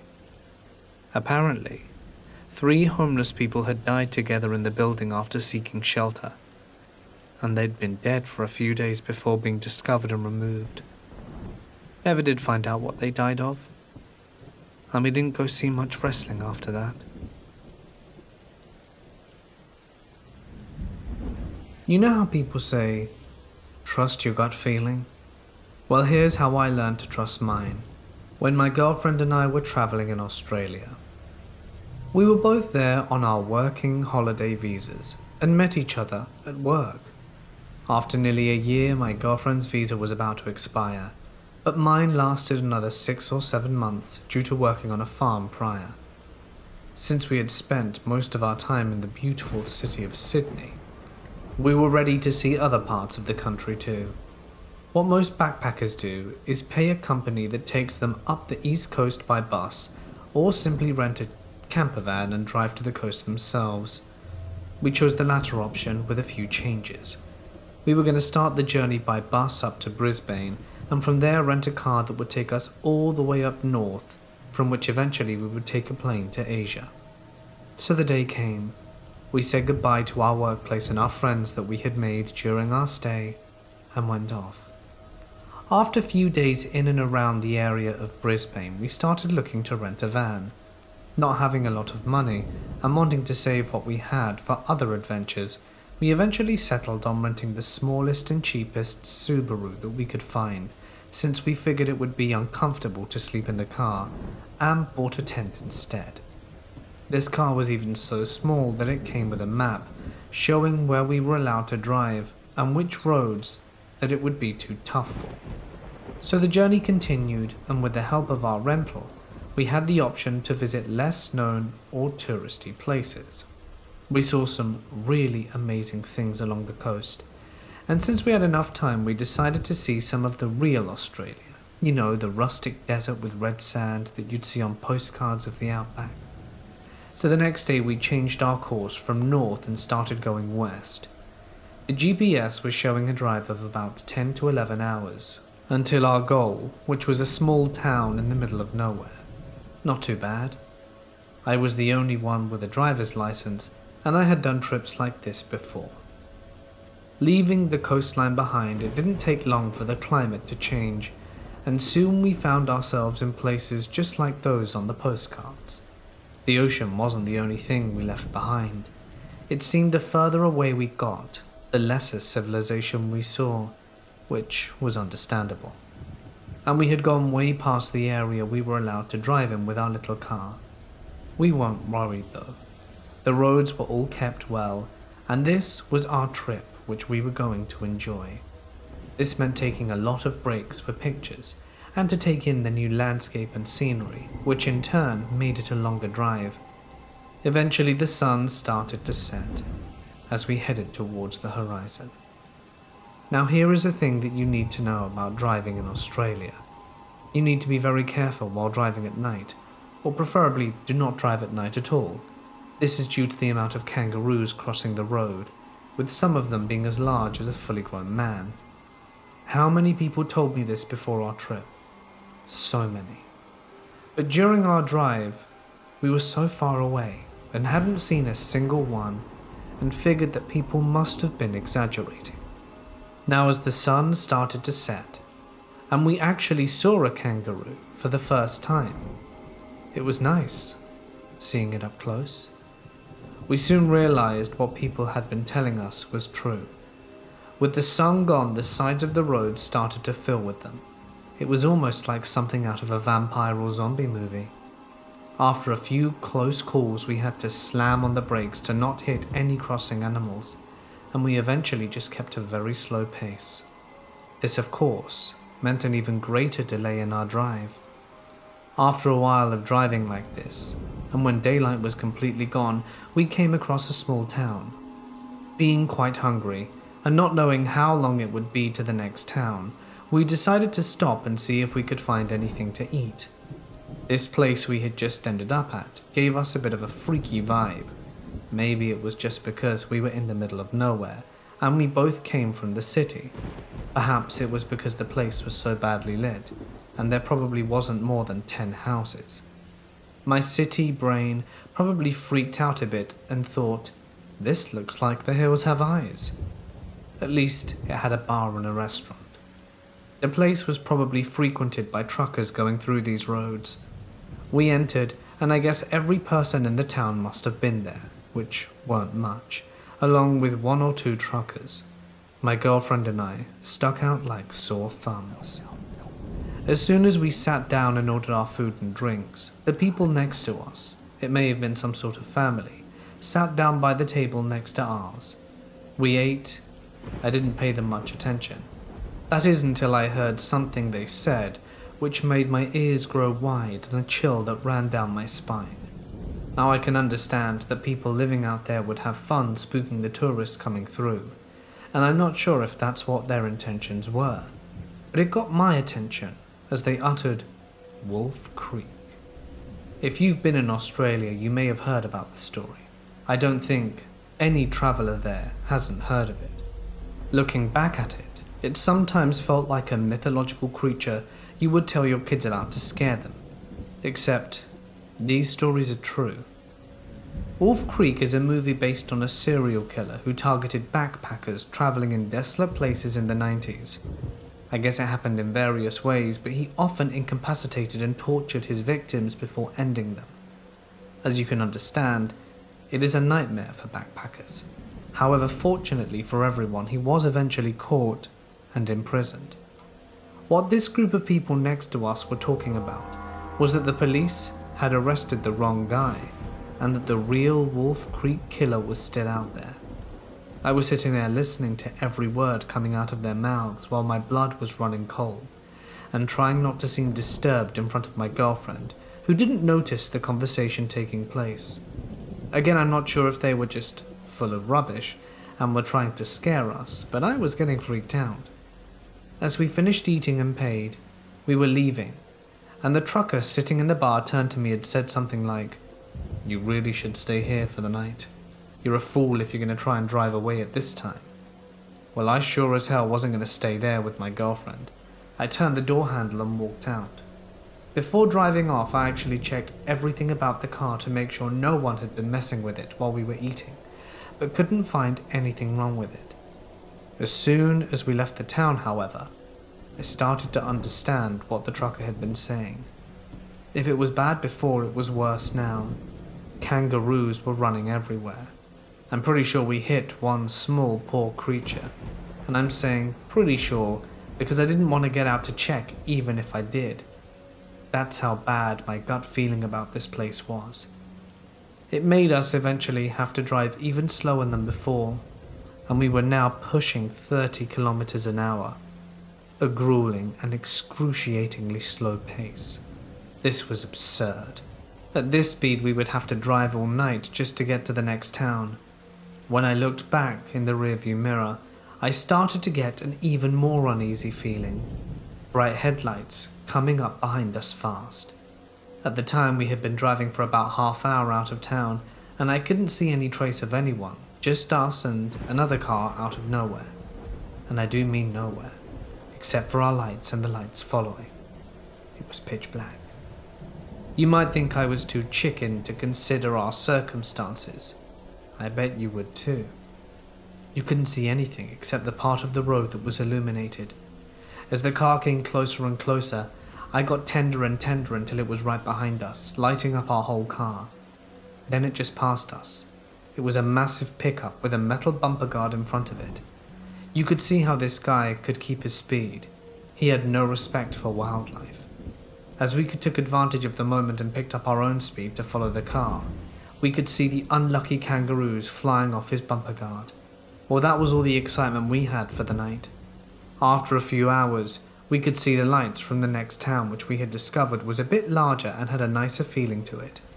We took into a hotel for the night and slept far into the next day. We weren't in a hurry to leave. In the morning, we took our time in staying in the area and having a late breakfast. The GPS said that it would be at least another 4 hours until we could reach our destination. We were on the road again in the afternoon, and in daylight, we could see what happened to the unlucky kangaroos that had been in the wrong place at the wrong time. The sides of the road were filled with carcasses, some new, some old, some probably had to have been there for years. We later learnt it hadn't rained in the area for about 6 years, so everything that died didn't decompose but simply dried out, and I guess there weren't that many animals out there that would eat bodies, at least not this amount. The stench was horrible. Every time we took a break and got out the car, I really don't think there was an area next to the road that didn't have some sort of bones or fur for the entirety of the drive. As the sun started to set, we got a bit anxious again. We really didn't want to have to redo the experience from the night before. The signs were all there, and the kangaroos were lining up like zombies just as before. However, as the sun had passed beyond the horizon, we saw our goal. We had chosen this town since it was known to have dinosaur tracks and fossils in the area, and we noticed as we entered between the buildings, and it was way bigger with more people and tourists than the town that we had been driving past. That doesn't say much. You could probably walk from one end to the other in 10 minutes, but compared to the other towns, it was a metropolis. We asked around the town hotel and the camping ground if they had any space for us, but they were all fully booked. Understandably, we were probably the last people to enter for the day. At least we got somewhere to eat while we planned how we would sleep for the night. Since we didn't want to be rude to other people living there, we thought it wouldn't be a good idea to sleep on the street in our car, and both agreed not to sleep in the tent we bought because of snakes and spiders, you know. Well, eventually we came up with the idea to park just outside of town and sleep in our car there. We found a spot that usually must have been used for truckers to park. It was dark, so I'm not sure, but the ground was made of asphalt, and we could just make out the signature of a bus standing in the dark. The bus driver must have either slept in there or in the hotel. In front of us was the town, illuminated by the streetlights, and behind us was absolutely nothing. It almost felt like being on the edge of drifting into the universe. If you would have continued in the direction right back from where we were standing, you could probably have driven for days without seeing another human or anything man-made. The map showed no roads or settlements in that direction for ages. We made ourselves as comfortable as we could in our small car and said goodnight before trying to fall asleep. Maybe it's just something that automatically kicks in at night, but it's a really uneasy feeling that was upon me, and the conversation between the people yesterday was still ringing in my ears. The townspeople had long since gone to bed, and it was dead silent. Actually, everything was dead silent. Not a bird or insect was making a sound, not even the wind. Before I started to doze off, I looked at the dashboard. 12 a.m. it said. Suddenly my eyes flung open, and my girlfriend grabbed my arm and was holding a tight grip, looking at me with fear in her eyes. "What's wrong?" "I don't know. Something feels wrong." I understood. I could feel it too. The bad gut feeling was turned up beyond maximum. The clock on the dashboard showed 2 a.m. I looked around through the car window. It was difficult to see anything since we had fogged up the glass with our breath. The bus, however, was no longer in its place. It was now just us, We were all alone. Suddenly, a loud bang sounded from right behind the car. It was the sound of metal to metal, and I could feel my heart beat so hard and could even feel the pressure all the way down to my toes. "Go," my girlfriend screamed, and I couldn't agree more. I stuck the keys in the ignition and started the engine as quickly as I could. It's lucky we had rented an automatic car, because I'm sure I would have panic stalled in another one. All the birds were screaming and shouting as loudly as they could from the bushes and trees around us. They all knew that something dangerous was about. Dust and gravel were flying around the tires as we sped out of the rest stop. I didn't really know where we were going, but I just knew that I wanted to get the hell out of that place. We reached the town center. In the square, we looked around to see if anyone was following us, and noticed several other cars and trucks being parked around us with people sleeping in them. This gave us some assurance that our hearts could slow down a bit. After a while sitting there, going through what happened, I guess my girlfriend fell asleep. Or maybe, like me, she just appeared to be. I kept at least one eye open until it started to get light out about 3 hours later. When we both awoke again, the sun was already far in the sky, and people were out and about on the streets. As I was about to open the door, I noticed a large greasy handprint on the driver's side window. I'm not sure if it was there when I eventually closed my eyes a few hours earlier, or if it had been planted there afterwards. As I looked at the dashboard again to see what time it was, something else caught my attention. The indicator showing which doors were open, and it showed that the door behind me wasn't closed. I looked behind it, and sure enough, when I stepped out to check, I noticed that it wasn't. I'm not sure if it was us who didn't manage to close it completely the previous night, but what I do know is that we had slept with the doors locked. But if one door had been open, that means anyone could have gotten in. Yet again, I don't know if someone was just playing a prank on us, or if it was something more sinister. When we talked about it later, my girlfriend had been thinking it had something to do with aliens. She had quite a phobia of them, and there have been several strange sightings in the outback of Australia. However, my thoughts regarding the night's events made me remember the conversation about Wolf Creek Killer again, and how they said he was never caught. What scared me the most about this incident wasn't the loud banging behind us or the handprint on the window, or even that the door had stayed open. What scared me the most was that both of us, me and my girlfriend, felt that unexplainable feeling of terror that made us wake up in the night. It's that feeling that is now convincing me it wasn't just someone playing a prank, but actually someone wanting to harm us.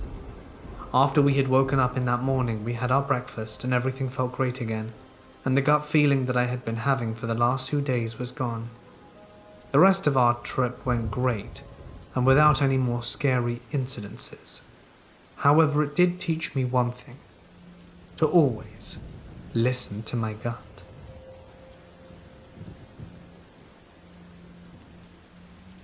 Once, my husband and I went into a restaurant that was laid out in an L shape. The order counter was in the front, short part of the L, and the seating in the back, the longer part of the L. This happened in Visalia, California. We were far away from home with our 3 small kids visiting my mom in the hospital when we stopped for lunch. We chose to sit all the way in the back of the L shape. There was a large mirror on the back wall, so I sat facing it. There were big glass windows near us facing the parking lot. We were almost finished with our meal when I noticed an extremely intense, angry-looking man coming directly towards us from the parking lot. It was weird because there was no entrance close to our table. Right away I got a very nervous, sinking feeling, which I tried to hide from the kids. It was almost as if the creep knew we were there before he saw us. He stared right at us with an angry face and furrowed brows from the outside as he stalked towards the bend of the L shape where the entrance was. I elbowed my husband and quietly told him to be on alert. The man took a seat at the table behind us without ordering food. He sat there scowling directly at us. We could see him in the mirror. I got the feeling we were in his seat, Nervous freight waves refracted from my body as I tried to keep my cool. Hubby and I gathered the kids and herded them outside. They were all under ages 5 and below. The man stood up and followed us to the exit, then halfway through the parking lot. My husband whispered to me our only plan. If the man accosted us from behind, we would turn on our heels and ram him physically to knock him to the ground. I'd call 911 while my husband would sit on top of him, this nutcase. Thank heavens the angry man stopped and returned to his seat at the restaurant. Perhaps he feared someone else may take his seat. We set a new world record that day for strapping 3 kids in car seats and screeching away down the street. My name is Gary, and this happened to me in my senior year of high school. I live in West Tennessee and we usually get 2 or 3 snow days a year. The area isn't used to much snow, so normally a small amount could get us out for the day. This particular day should have been a snow day, but for whatever reason the school decides the roads were safe enough to drive on, even though some patches of the road had ice on them. We were all annoyed but went to school anyway. Then after school got out, I went to my friend John's house and we hung out and played video games till it got dark and I decided to drive home. Mind you, the roads had gotten a little better but some ice was still there. It's about a 15-minute drive from John's house to mine, but I was trying to be extra careful not to hit any ice, so it was going to take a little longer than usual. Pulling out of John's neighborhood, there's a blind hill behind you that always stresses me out, because if someone came through there fast, they could rear-end me. The road isn't very busy, so it's never been a big deal, but this time a car comes over the hill right as I pull out, and they had to slam on the brakes because I pulled out in front of them.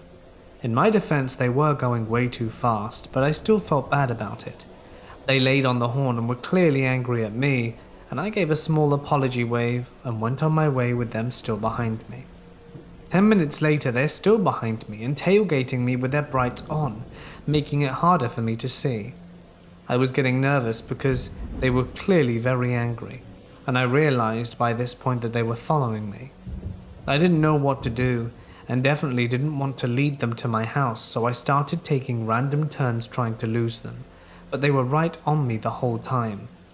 Eventually I started driving faster, so that maybe I could get enough distance between us so that I could make a turn they wouldn't see. But that was a big mistake. In hindsight, I should have driven to the police station, but for whatever reason, I thought this was the best idea. Going a good deal over the speed limit, I find a turn and begin to slightly brake so I wouldn't turn full speed. But as I was beginning to turn, I hit a patch of black ice and my car slid off the road and into a small ditch. Crap. I didn't want to floor it because I was afraid my car would tip over on its side, so I just sat there in disbelief until I look in my rearview mirror and see the car is now parked on the side of the road with the driver and passenger doors open. Before I knew it, my car door swings open, a man unbuckles my seatbelt and pulls me out the car. I really regret not locking my door because the man and his friends proceed to kick the crap out of me while I'm curled up in a ball and screaming for them to stop. They just keep cussing at me and kicking until they were safely satisfied and get in the car and drive off. At this point I was completely shaken and got back in my car and called for my mum. She told me to call the police and that she was on her way to collect me. The police arrived, but I didn't have much to tell them other than 2 guys in a sedan followed me from that neighborhood and beat me up. It was dark, so I didn't know what kind of car it was or what they looked like, so the cops never found out who did it. If I had just driven to the police station instead of trying to lose them myself, I could have saved myself a lot of pain.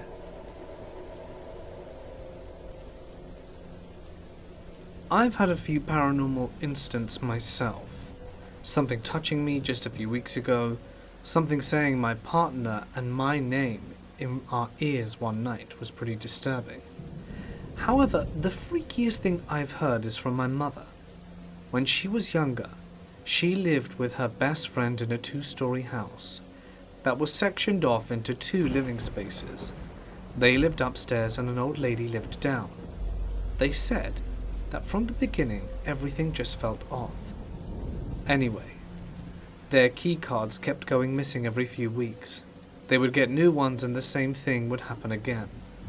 They said every night at around 1 a.m., if they looked out the windows into the backyard, there would be a man in all black with this huge, wide-brimmed hat on.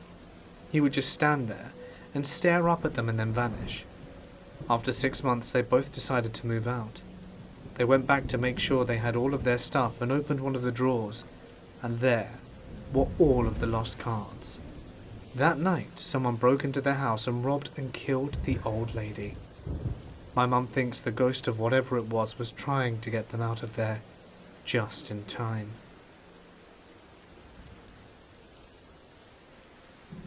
It was a Sunday, early afternoon. The family had gone to church, and I stayed at home as I'm an agnostic and hate church. I was sitting in my bedroom fiddling with something. I can't recall what I was doing exactly when out of the corner of my eye I saw a creature. That's the best thing I can describe it. It looked like a small demon. It ran across my room towards the door. This happened within a fraction of a second, but the fear that ran through my body was intense. I'm just getting chills now remembering it. I quickly ran down the stairs to the closet, grabbed a baseball bat, and sat on the couch in the living room while waiting for my family to return. When they did, I slid the bat under the couch and made no mention of the event to my family. The best description I can give the creature is the resemblance of the warlock imp in WoW. Very small, very fast.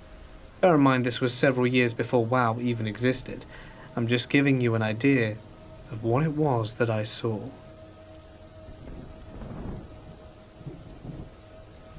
I'm currently reading through all of my old diaries from ages 11 to 22. I came across a night in question in the middle of an entry. When I was 12, my mum couldn't find a sitter for a late night meeting, so I had to go along with her, with my younger brother and a friend, Mac. We had to keep to ourselves. It was in a church at night. Naturally, a cemetery in the back was where we decided to play. My entry goes that we were in the cemetery in the dark. I screamed and hid behind a gravestone to scare them. My brother taught us a ritual to bring out spirits. You stand on a gravestone, say, "May rise" 10 times, and I stood on about 6 different stones and did them. Then I was standing on one, and Mac and my brother were facing me. Mac saw something walk towards them and then run. I saw a black something that was hunched over going behind a tree. My brother saw it too. Then we were up near the church, and I was able to stare at one right next to the tree. I stared for a while. It was moving its head a lot, then it waved at me. Even Mac saw it too. Mac then said run.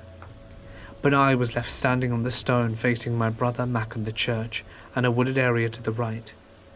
Mac said that he saw a tall robed person standing behind a stone after, at the back of the cemetery. While we were making out what they were seeing, it appeared to be a few rows closer. They screamed and pulled me off the grave. I fell on my stomach and looked up to see my brother running towards the church spotlight, and I followed. I was computing what I thought was a hunched, robed person walking behind a tree within the woods next to our church. At the same time, they were absorbed in the figure behind me. It was very odd. I also want to point out that I completely forgot about the part where we stood under the light and stared at one next to the tree. All 3 of us stood there in silence for at least a few minutes, and I remember watching its head rotate around the shoulders like a pinwheel so fast it became blurry. When I was in college, it was the height of all the ghost hunting shows. I was always really interested in the possibility of it all since I was a kid. I didn't know if I believed in it or not. I just liked the idea of investigating it all. So I began doing research. I read books, watched documentaries, and studied different techniques.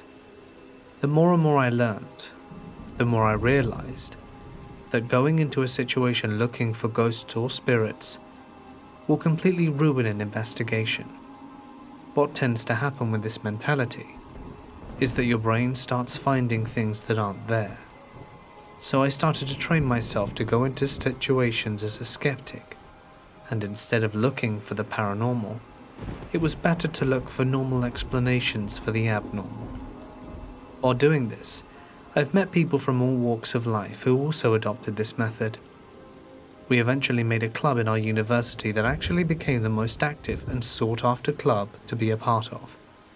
We were invited to houses, businesses, and historic parks, Gettysburg namely, to see what explanations and evidence we could find. We would hand-pick teams for special investigations if we considered them serious.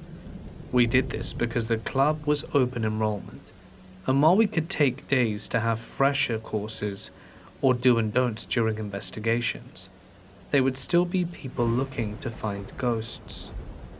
Out of all the investigations we did, we had 3 places we went to that we could not explain what we had captured on video and sound. One was a theatre in our home city. The entire night we caught nothing and thought it was a bust.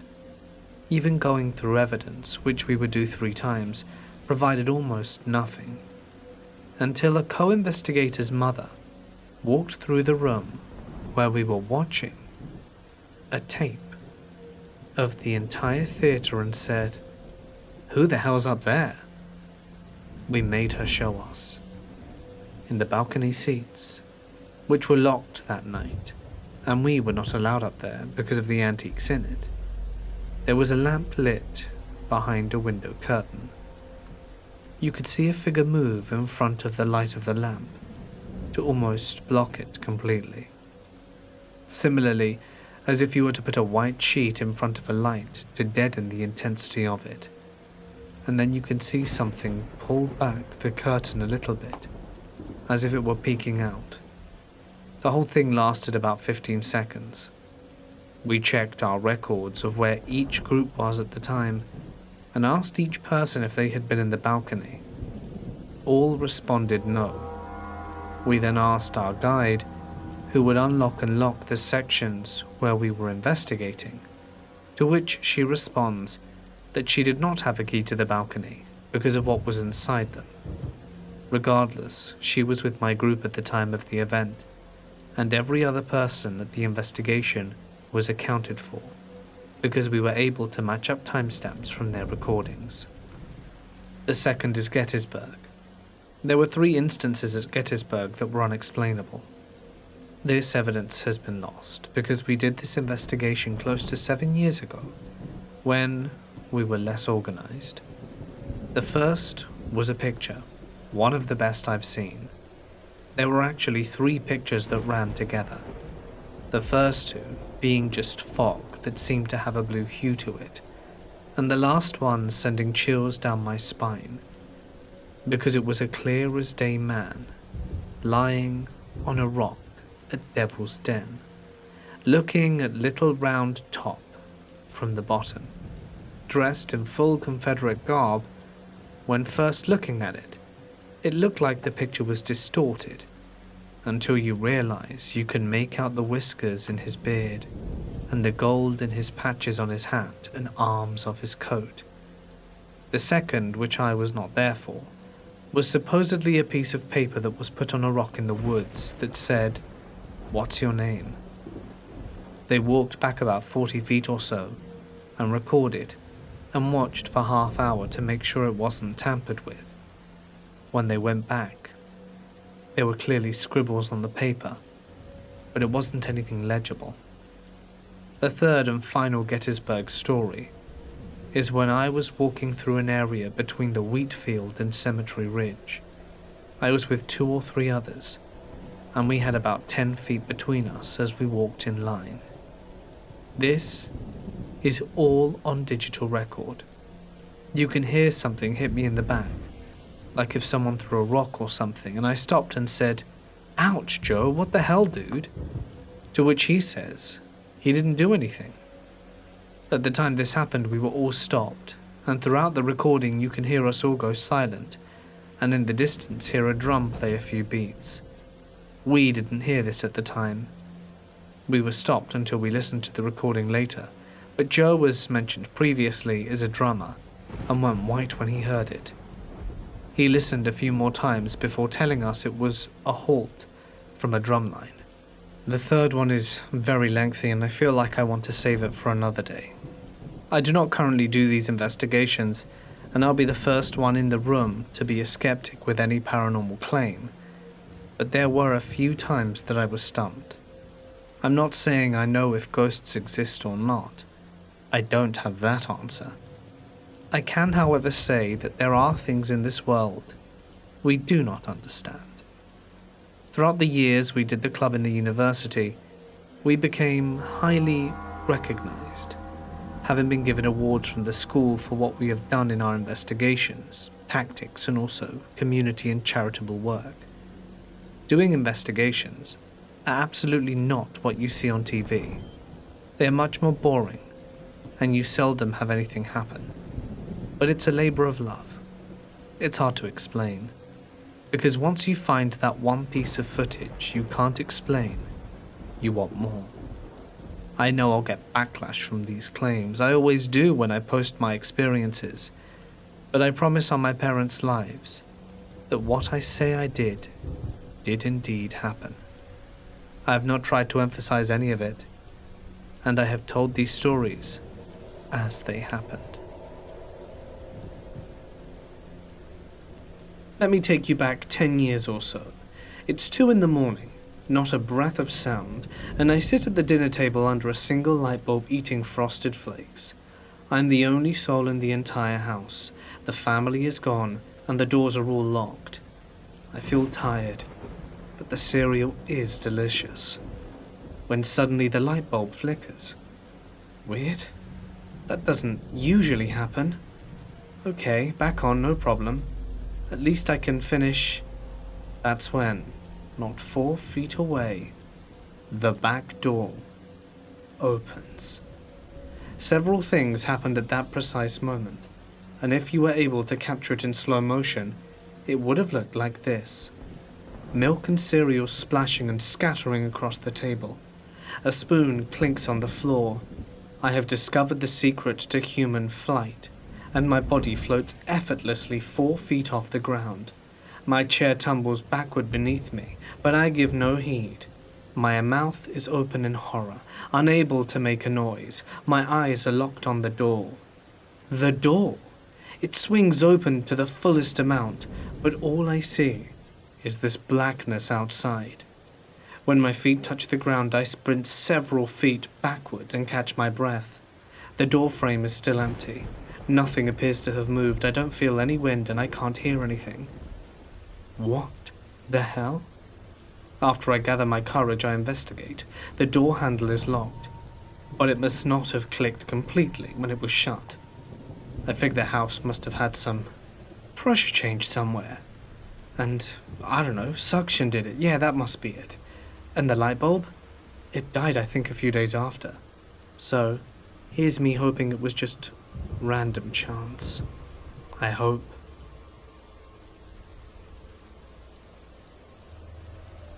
This happened a few months ago. I'm a 23-year-old female and I finally bought a car for myself. I love driving around and listening to music alone or with my siblings. This very night it was around 7 p.m, wintertime, and I took my 2 siblings, 18-year-old female and 13-year-old male, out for a drive after their consistent pleading because they were bored. Now I'm a smoker, and coming from a South Asian household, women aren't meant to smoke, so I took the opportunity to smoke without worrying that my parents could catch me. The city I live in has a good side and a bad side, and I lived in the very good side, or so I thought. A quiet, suburban area. I didn't hesitate to park somewhere, get out and smoke for a while leaning against my car, as I don't like smoking in my own car, and scrolling away on my phone. I parked underneath a lamppost and got out and lit my cig, and all was well. It was dark, but I wasn't scared as I visited that road regularly, and it wasn't too far from my aunt's house. As I lit up, I looked up from my phone and looked around to see a man walk out of the shadows from a bush. I didn't think anything of it. I see people going for walks all the time around here. He was at least 6'4", was on the opposite sidewalk, and I assumed he was just going to carry on walking, so I carried on looking at my phone. until I look up to see him just standing there, fully facing me and watching me. My sister in the car must have been watching him too, and knocked on the window, telling me to come in. I had already butted out my cigarette and was making my way to my car door, keys in hand, and the guy was still standing there completely still. I got in anyway, locked my door, and breathed a sigh of relief, thinking perhaps I was just overreacting. I put my key in the ignition, and I turned to see where the guy was, and I see that he's now behind my car, taking pictures of my car and my registration number. I rolled my window down the tiniest bit, and I could see his face a little clearer. He was of Indian descent, with a beard and hoodie over his head, showing some features on his face. I asked politely what he was doing, and he came towards my window but stood a bit of a gap away. In the most aggressive tone, he said, "Do you know who I am?" No. I didn't know whether it was rhetorical or not. "I have a lot of stuff going on in my house, and I don't need you here parking here watching me. You look real suspicious randomly parking here with your friends. Get the hell out of there. What the hell do you think you're doing?" I nervously chuckled to myself, trying to keep calm, but my anxiety was already halfway through the roof at this point. I didn't understand how I looked in any way threatening, as I'm a small girl who's been told I look like a kid. I was in my pajamas and clearly minding my own business. "Look, I just parked here to smoke. I come here all the time and live nearby." He got right up to my window, slid his fingers through the gap, and forced my window all the way down, screaming at the top of his lungs for me to get the hell out of here. I screamed in terror and told him to stop swearing as I had a minor in the car, and he was scaring him. I don't know why, I knew he wouldn't exactly care. He screamed and went red. "If you don't get out of here now, I'll damage you in your car." My adrenaline was already hitting peak, so I was terrified, didn't even bother putting my seatbelt on, and jolted out of there in a panic. I went straight ahead at a junction leading me to a dead end, but I took that opportunity to just calm down. My whole body was shaking with adrenaline. I couldn't even keep my foot on the clutch. My sister was quickly asking me if I was okay. Before I could even answer, I see a pair of headlights zooming towards me. It was the guy, going at least 50 miles an hour on a 20 miles per hour road. He nearly crashed into my car, but by some miracle he didn't. He jumped out the car, and this is when I realized my window was still all the way down from when he forced it down. I wanted to cry, and I quickly tried to shut my window, but he was too fast. He half threw his body into my car, through my window, and I screamed so loudly, with his ear right next to my face, I'm sure I deafened him. He was trying to steal my car keys from the ignition. I thanked my lucky stars that with my car, in order to get the car keys out, I would have had my foot on the clutch, which I didn't. With one hand, I was pressing down on the horn of my car to make as much noise as possible to alert the people in their houses, and with the other, scratched his hands away from my car keys, and my poor siblings were in the car bawling their eyes out. My little brother had no idea what he could do to protect me, and my sister was in the passenger seat experiencing all of this in front of her eyes. I hurt the guy enough for him to get out of my damn car. "I told you to get out of here or I'll hurt you. I told you." The guy attempted to pull up my door handle, trying to open it and get in, and then I noped out of there. I didn't care that my body was half shaking like a fish out of water. My main priority was now the safety of my siblings and myself. I knew that we were making a loud commotion. I held onto the horn of my car, trying to get the attention from other houses, but nobody helped. It was 7 p.m, and I was certain that people would hear me screaming, but they all acted oblivious. I managed to wriggle my way out of that dead end and went to a new street, and to a totally different area and parked. I knew this probably wasn't a good idea, but I knew the guy wasn't following me, as I drove around for a good 10 minutes. I just released my emotions, and me and my sister and little brother were just sitting there in the car sobbing away. This was the first time that anything like that had ever happened to me, or any of us. I rang the police and immediately wanted to punch myself in the face when the dispatcher asked if I got his registration. Of course, in my panic, I didn't. I wanted to slap myself in the face because I listened to these horror stories on YouTube all the time and always felt they taught me how to handle certain situations, and I couldn't even bloody get a registration number. The dispatcher was amazingly empathetic, as was the female officer who called me the next day. As a woman, she understood how scary that must have been for me, and again I cried to her. Unfortunately, the cops informed me there were no CCTV cameras where it happened, so they couldn't really do much, especially with me not knowing where he came from. If he came from a house, and if so, which one, or his registration number. The female officer apologized to me, but it really was my fault for not mentally noting important information. They made a report of my attack, so if anything similar happened in the area, they can connect them. The officer said I most likely parked there, and he was doing something illegal and freaked out on me. I just think he was a freak who enjoyed scaring people, who looked like easy prey. So to the creep who tried to steal my car, let's not meet again. I got my first job when I was 16 at a Taco Bell, about a 7-minute drive from my house. It was a step up from a McDonald's, and close enough that if I didn't have a ride, I could tough it out and walk or get an Uber, because it would be cheap. I made all my friends working there. I was really shy in high school, and didn't talk to anyone, but work was a second home. I felt more comfortable, less judged, and opened up into a new person after working there for a short time.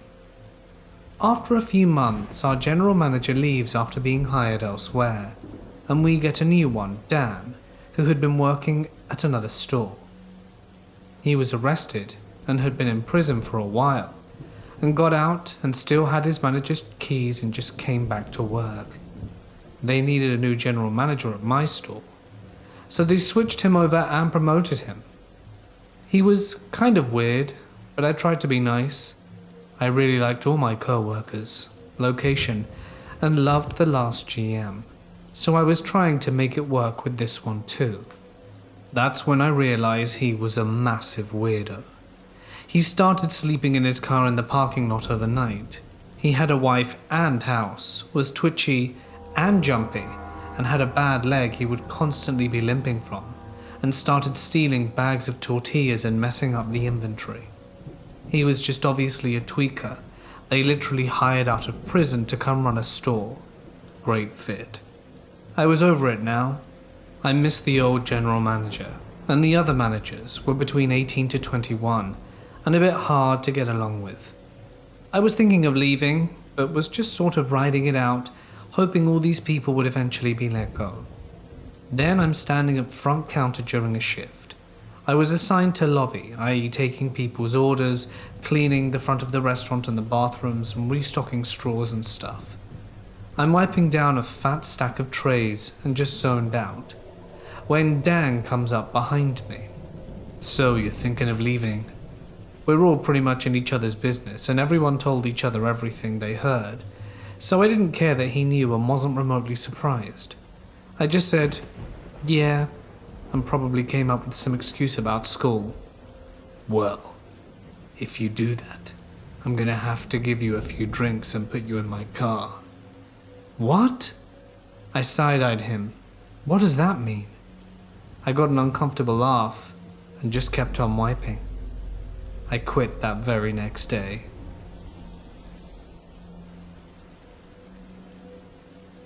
When I was a kid, we moved into an old, small house for rent. We were dirt poor that time. Right beside the house is a closed space. Like it was empty, but for some reason, it was all boarded up with scrap and plywood and you couldn't see what was inside. When we could finally afford to rent that space a year later, we found animal claws and fangs and old herbs inside. We cleaned that space in the span of a day, and my parents decided to convert it into a small church. Guitars and drum sets were donated to us by kind strangers, and my mum was pumped up to invite all the neighborhood kids the next day. But that night, while saying grace for the meal, I remember my dad praying, "God, cleanse this place from evil spirits." And we all heard a loud shriek/growl followed by a crashing noise. My mum was seated where she had a view of the door to the place. I saw her just standing at something in that direction, while Dad finished his prayer. Then we all went outside to check it out. Well, the drums were scattered on the ground like they were carried and thrown down. All the windows and doors were locked, so no wind, no animal could have done that, if even they were strong enough to push over such a heavy drum set. I remember because I triple-checked all the locks on the windows, trying to act tough around my dad. When we returned to the table for dinner, my mum said that while we were praying right after the noise, she saw a dark figure that loomed at the door, angrily pointing at her and shaking its head violently, which vanished when we said amen. I slept beside my parents that night. Do doppelgangers count as ghosts? Because my wife's friend used to tell her that she always used to see her doppelganger in their dormitory back in college. My wife says that when they do, it's always a stressful time in her life. Like she'd be in class worrying about exams, but her roommate would see her walking out of the CR in their room and then lie down. Then she's gone when her roommate tries to talk to her. One night we drove out to a friend's backyard wedding, but we were fighting. It was a point where we both wanted out, tired of constantly arguing. It was ironic, attending a wedding like that. I parked in a well-lit spot, empty seat, and walked away to catch a bit of air. I looked back and saw her outside the car, then walking in the opposite direction towards our friend's house. I looked away, pissed, then walked back to the car to drive away and leave her behind. The doors were locked. I peered inside and she wasn't there. The keys weren't there either. I started to run after her, but suddenly the car opened and she called out to me. I was confused, asking her how she did that. She said she was also puzzled, why I was circling and peering inside the car as if I were looking for something. I saw you walk away, and I wanted to get in. Idiot, I was in the car the whole time watching you. We just sat in the car in disbelief, and she told me it must have been a doppelganger, but I don't know how that works.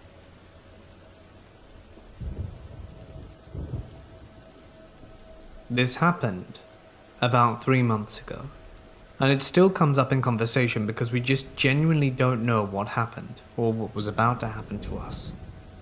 It was around 7 p.m. in November, and it was dark in Metro Detroit. I was driving and my fiancée was riding shotgun.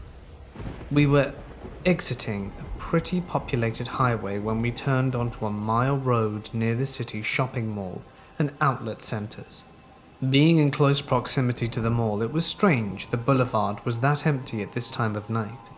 So we're driving on the deserted westbound side of the boulevard when we noticed there was a stopped and running vehicle in the middle lane.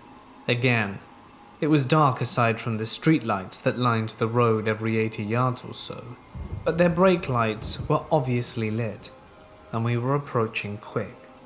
My fiancé and I were talking in the car at the time when we both kind of stopped to verbally question what we were both seeing. It was strange behavior, especially since the speed limit was 45 to 50 on this mile road, so you don't want to be stopped, especially this close to people exiting the highway. So we slowed down since we're cautious drivers. We approached and passed the vehicle on the far left lane as it was in the middle, and when we were about a car length away from it, the driver gunned it and started speeding to catch us up. We never left our left-hand lane, but at this point I was braking again because the behavior was off and we noticed their driving was so sporadic. Braking was almost instinctual, as much as it probably wasn't safe to do so. Continuing to drive down this mile road with still no traffic we can see in either direction, we noticed the driver was swerving their car between the middle lane and the left lane, as if trying to intentionally sideswipe us. Instant red flag. It wasn't like the driver was intoxicated or texting and just doing a poor job at staying in their lane. This was a driver in control of their swerving and coming dangerously close to hitting the side of my Jeep, going 45 miles an hour. Bad vibes. Before we knew it, we were blinded by a spotlight coming from the driver's window into my car via the passenger window. I have 20 tints on my Jeep windows, which usually help control the brightness of the sun most mornings and evenings, and even when the tints, this spotlight stunned us and we couldn't see anything but white. I didn't have time to check my mirrors before slamming on my brakes. Not sure I would have been able to see in my mirrors after being blinded. I remember my fiancé screaming, "What the hell?" And we opened our eyes, and the driver was yards ahead of us, speeding to get away. My fiancé dialed 911 immediately. I don't take crap, so I started racing down the road to catch him up for a license plate number. In Michigan, we have Michigan left turn lanes, and I could see the vehicle up ahead turning into one to enter the mall parking lot, which is a huge roundabout. The roundabout speed limit is about 25 miles an hour, with frequent stop signs and intersections. My fiancé connected with dispatch on the phone as I was trying desperately to catch up to this vehicle. They were blowing red lights and stop signs in sight. Dispatch recommended we don't follow, but I kind of did anyway because I was really upset and committed to grabbing their plate number, but from a safe distance and at a safe speed. No way was I going to tail this person when I didn't know if they had a weapon or something. Long story short, this driver knew we were following them, and they were speeding through the roundabout, cutting drivers off and blowing intersections when we lost sight of them. At this point, the police said there were cops in the area that were already on their way looking for the vehicle we described, and that we should leave it to them.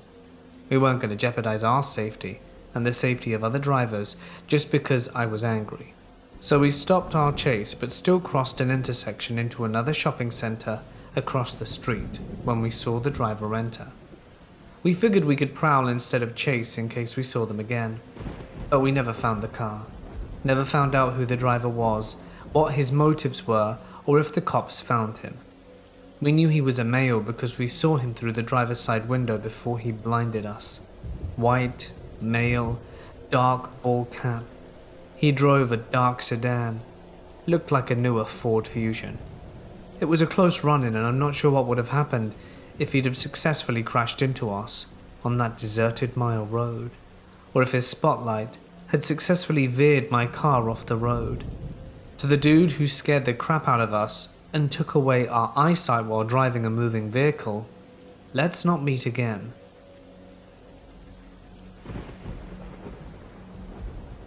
I'm not sure if my mother's house is haunted. Nothing strange ever happened there except for one time.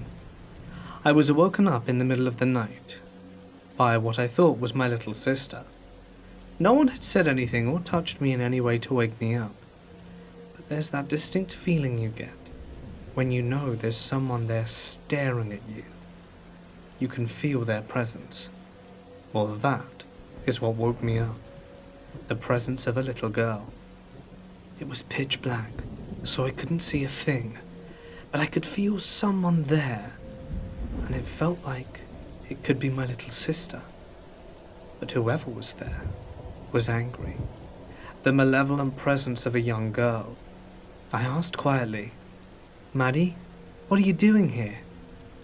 I got no response, but felt that angry presence. I told myself I was imagining things, but I was paralyzed with fear by this point. It was very, very angry, and it felt pretty hefty. After a few minutes, I convinced myself that it had to be my younger sister, who was absolutely furious with me or perhaps sleepwalking, and I was working myself into a fit for no reason. Then, suddenly, I was struck in the crotch. Not too hard. I turned on the light, only to find no one was standing there, and the door was shut quite tightly. Utterly confused, I went to check on my mother and my sister. They were both sound asleep. I did not go back to sleep that night. That's the only strange thing that ever happened. I don't know if it was a ghost. It could have easily been my mind playing tricks on me, even making me believe I got punched, I suppose. But it always felt like a paranormal entity to me. When I was 13, I woke up one night to the sound of children laughing out my window. I had an 11-year-old brother who had friends next door, so I thought nothing of it. It happened a couple of nights in a row, and so I told my little brother to knock it off, or I'd go all big brother on him and noogie him or something. He gave me poker face and said he could hear them too, but I figured he was being a dork.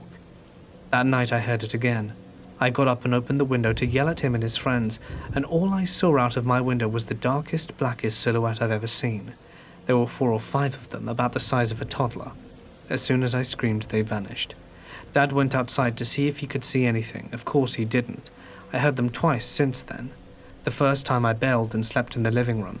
The second time I got balls enough to look outside again, and they were there. I went to a 70s horror movie preacher and held up a Bible and screamed, "In the name of the Father and the Son, I command you to leave and never return." And they never did. I'm guessing it's because they were too busy laughing at me somewhere else.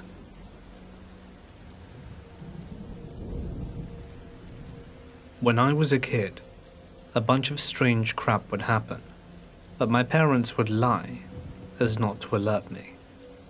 That didn't stop them from telling me when I was old enough, though. One particular occurrence was that almost every night there would seem to be someone who went down to our hall and would seem to toggle with the doorknobs as if they were locking them. But everyone in the house at this time was asleep. Another strange happening was that I heard laughing that didn't belong to anyone in the house. I asked my mum if she had one of her friends over from work, and she just replied, "Yes, but they've left now." I left it at that. In hindsight, there's no possible way anyone could have gotten out of the house in the time it took for me to hear the laugh and approach my mum. Lastly, there was a very strange event that happened to my sister that she swears by. It was outside, sunny, about 10, and she thinks to herself, Mum and Dad are going to be late to work. So she goes to wake them up, only to find a disgruntled couple saying it's the middle of the night. She goes to the window again, only to find that the day has ended and it's already night. I've heard this time loss ordeal could potentially be attributed to aliens. My uncle bought a new house a few years ago, and apparently there was an old woman who had trouble letting go. My aunt found said lady just lounging on the couch. She freaks out and demands that she leaves her house because it's theirs now. And as far as I'm aware, she did, and the specter moved on.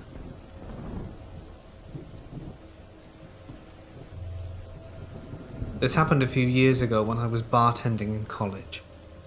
I was coming home down a stretch of divided highway at 3 a.m. when I noticed a car heading towards me in the wrong lane. I doubted myself at first and thought the car was on the other side of the highway. But sure enough, a white Ford sedan passed me at a really high speed, at least 90. It's worth noting for later that I was also driving a white Ford sedan. I was used to drunk drivers / idiots in the middle of the night, so I pulled to the side of the road to let him pass. I had a moment of clarity and thought to call the police, thinking this person could hurt themselves or someone else. The dispatcher answered after telling them which road and exit mile marker I was at, and told them they would send a car. The police station was only a few exits away, so I figured they would send somebody and I would just drive home. As I headed back onto the highway, I noticed some lights a few miles behind me. I live in a more rural part of southeastern Pennsylvania, and traffic at 3 a.m. tends to be truckers and cops. The car gained on me as I was getting close to speed, so I stayed in the right lane and waited to be passed. Instead, they flipped on their high beams, making it uncomfortable to drive, and rode my tailgate. At this point, I thought I was going to be pulled over by the police. I drove a white Ford sedan and had just called about a different white Ford sedan. So I grabbed my registration from my glove box, when suddenly the car behind me audibly slammed on the brakes and stopped in the middle of the highway. They must have shut off their car because the lights went out, and I saw what looked to be the same Ford sedan from earlier. Still, I thought it may have been a police car, as they had a roof rack, and it could have looked like I had reached for my gun in my glove box or something. I panicked and called 911 for a second time and asked the dispatcher if they had sent a cruiser to investigate. The dispatcher was a little curt with me and assured me that they had sent someone. "Sir, we've sent a trooper out to find the car." "Okay, I only ask because someone is following me and acting super weird. It could be a cop, and I think I freaked them out by getting my registration.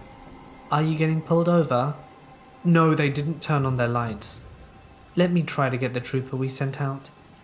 As she was talking again, the car sped up towards me and stopped inches from my bumper. Again, their high beams were on me again and they slammed their brakes. I told the dispatcher, "I'm pretty sure it's not the police behind me."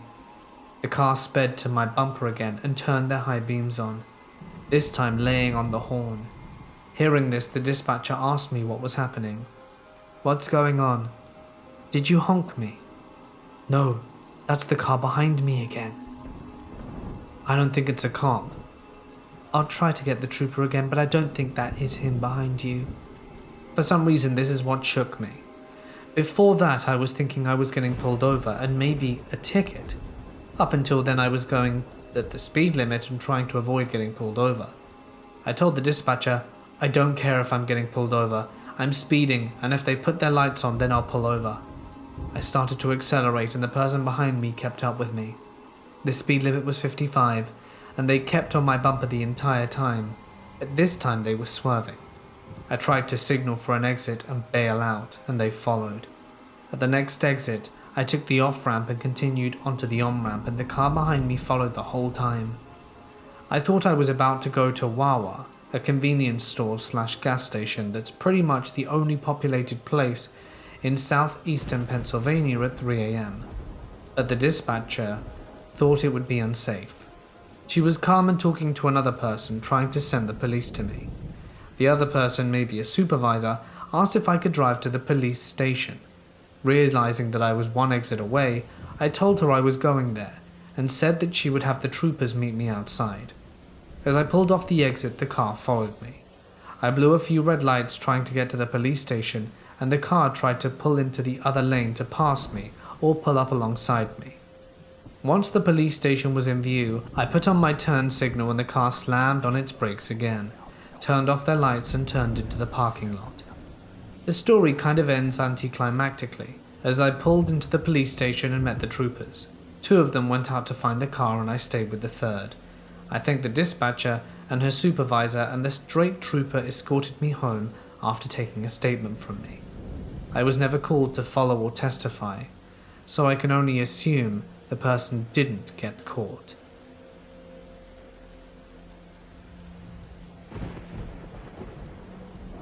Every weekday, I would wake up early at around 5 a.m. for a morning workout, then head to my job. Generally, I would leave my house around 5:30 because my morning drive took about 25 to 30 minutes, giving me enough time for 2 hours before I needed to leave before my shift started. Most of my drive was just me putting loud music on, trying not to fall asleep, and it being a freeway before 6, almost everyone was going at least 10 miles an hour over the speed limit. I'll drive most of the time on a main interstate before turning off onto a smaller highway, which I would only use for a mile or so. This highway was 3 lanes on each side. People also drive fast on here, but usually not more than 75 miles an hour or so. And while you get some unsafe drivers in the morning, most people aren't swerving erratically. The highway runs north to south. An on-ramp from a main street becomes a lane. Then there are 2 entrances from the freeway. I would take that every day. One from the eastbound side and one from the westbound side. I hope that makes sense, but basically, I got on from the eastbound side, right as 3 cars from the westbound side are entering. One was sort of a orangey sports car, and the other 2 were identical grey sedans. I don't remember exactly what make or model they were, but I remember them being fairly uncommon, not a sedan you see plenty of times a day. The orange car was sandwiched in between the 2. These guys were going at least 80. The orange car would change lanes, and the car in front would cut him off, while the other behind would change lanes to remain behind. They kept this up the entire time I was on the highway near them, weaving in and out of cars, not slowing down before I pulled off at my exit. This could be a complete coincidence and some horrible drivers, but I definitely got the vibe that the driver of the orange car was trying to get away from the grey ones. Maybe it was extreme road rage, or maybe something more sinister. Regardless, grey car drivers, let's not meet.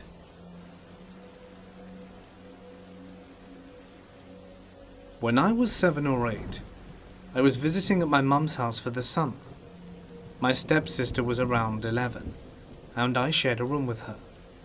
To set the scene a bit, we had 2 doors into our room, one that leaned into the doorway off its hinges to a hallway, and the other was so low it had to be dug into the ground. We each had a twin bed with a window between us, a vanity near the scraping door, and a closet to the right of the leaning door. I had been asleep for a bit when my stepsister wakes me up calling my name, telling me to get over to her bed. I grudgingly get to her bed, and she says she saw a black figure at the foot of my bed. I didn't see anything, but after a bit of looking and hiding under the blanket, we look over to the vanity where we had placed a set of glowing stars in the shape of a smiley face. It went from all glowing to exactly half glowing. It was as though something had stepped in front of the stars, and it felt like forever, though I'm sure it was only a minute or 2 until it started to glow fully once again. We knew no one had entered our room, as neither doors had moved. We are both now screaming for my brother that we think is home, and his room is down the hall, but he wasn't in. At this point, my stepsister is feeling faint by being under that blanket for so long and screaming. She tells me I have to go across the room and turn on the light, as she's too weak to do it. I somehow got the nerve to leap from the bed and run across the room to the light switch, knowing she wasn't going to no matter what. None but the 2 of us were in that room. After I sat down and stepsister had calmed some, our door opened to my brother, asking us what happened, as he was with friends under our window. We slept with the lights on for a good month after that. Another is there are 3 ghosts where I work. Very few say they've seen them, but us long-time workers know about the angry woman, the little boy and the old man in the flannel. Well, I was walking by a table once, when I felt someone grab my shirt, but loosen their grip as I took a step. I turned to see what the person needed, but no one was there. Looking around, the closest person was 15 feet away and behind a table. I know it was one of them.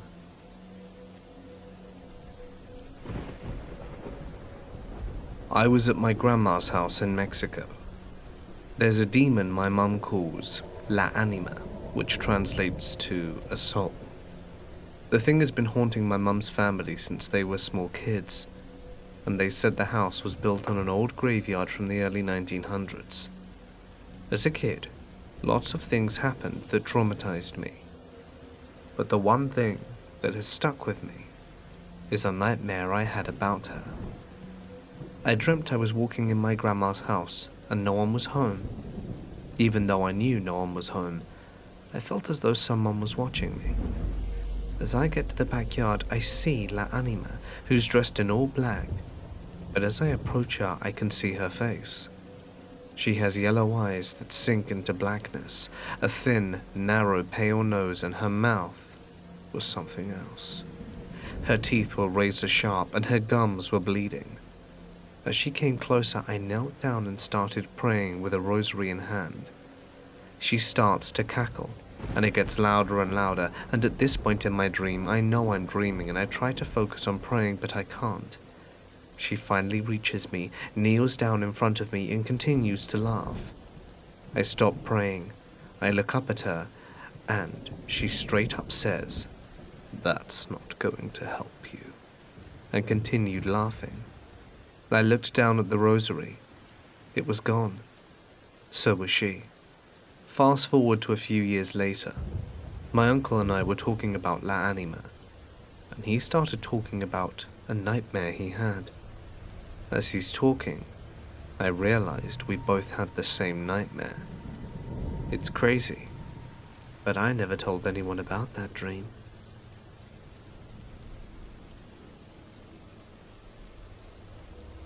I have an identical twin sister and have experienced some strange stuff. Once, when she was flying from New Zealand to California, about an hour into the flight, she experienced the worst turbulence of her life. Food was flying everywhere. Passengers were scared, and the pilot even came on to say that he'd never encountered anything like it in his 20 years of flying. Now, as you can imagine, my sister was pretty freaked out and scared, especially since she had a long way to go before the flight was over. But fortunately, it only lasted about 10 minutes. I was on the East Coast at the time and woke up in the middle of the night out of a dead sleep feeling terribly frightened. I was so anxious that I just sat in my bed and just knew that something was wrong with my sister. I remember looking at the clock and wondering what would wake me. It was about 3 a.m. I felt hopeless and, interestingly enough, kind of nauseous. After 10 minutes, the feeling faded. I felt that my sis was fine and resumed sleep. Hours later, once her flight had landed, she called me to let me know that she was back in the States. I asked her how the flight was and asked if she had any turbulence. And she was like, yes, it was terrible. Food was flying, the attendants had to buckle up, everyone was just waiting to fall out the sky. I asked her what time it happened, and after doing the math with time zones, it was when I woke up to that feeling of being scared and sick. She told me that the plane was hitting bad turbulence. They tried going down in altitude, which made her stomach queasy. Lots of stuff like that happened with us, but that was the first time something woke me up in the middle of the night. Twin connections are strange. I was about 8 months pregnant, and my great-grandfather, who had raised me as his own, had just passed a week prior. I was having a hard time accepting that reality.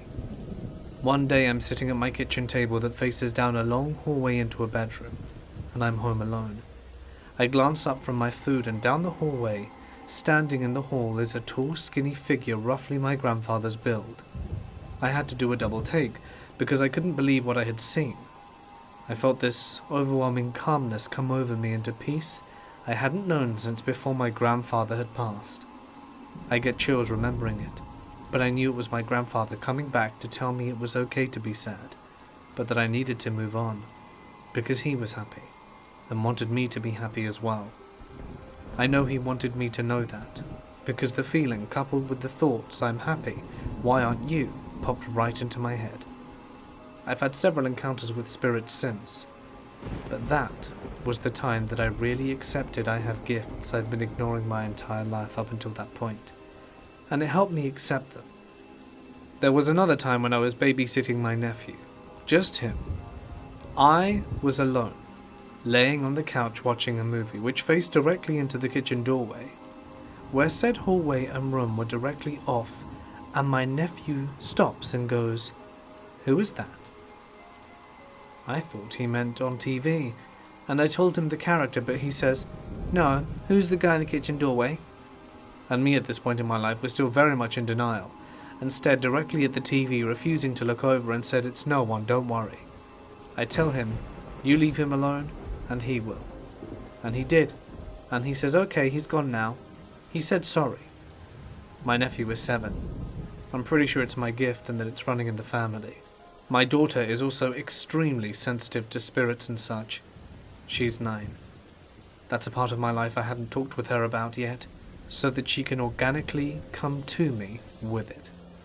And I was shaken.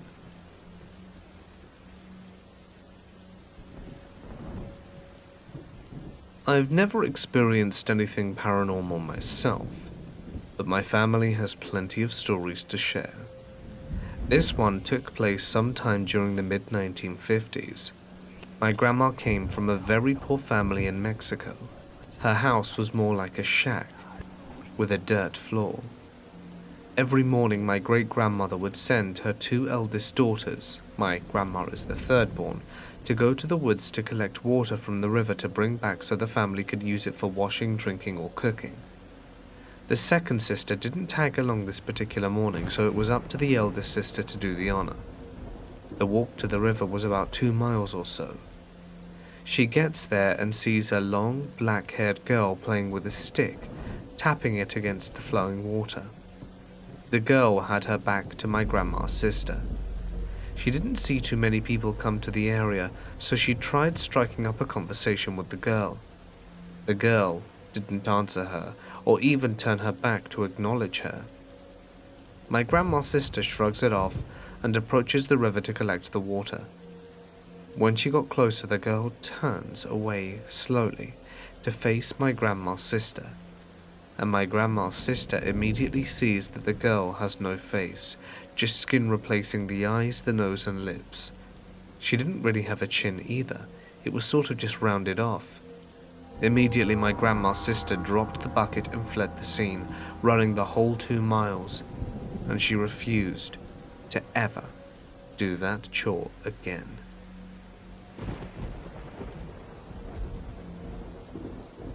Being from a third world country, you see a lot of stuff happening all over. You never think it's going to happen to you. After all, you're careful and you know better. You mind your own business, and everything's going to go 5 by 5. My mom is one of the strongest women I know. She's one of 15 siblings, which I think toughened her up and made her a woman of strong morals and no nonsense. She's one of the eldest of her siblings, so she has that nurturing mama bear thing down.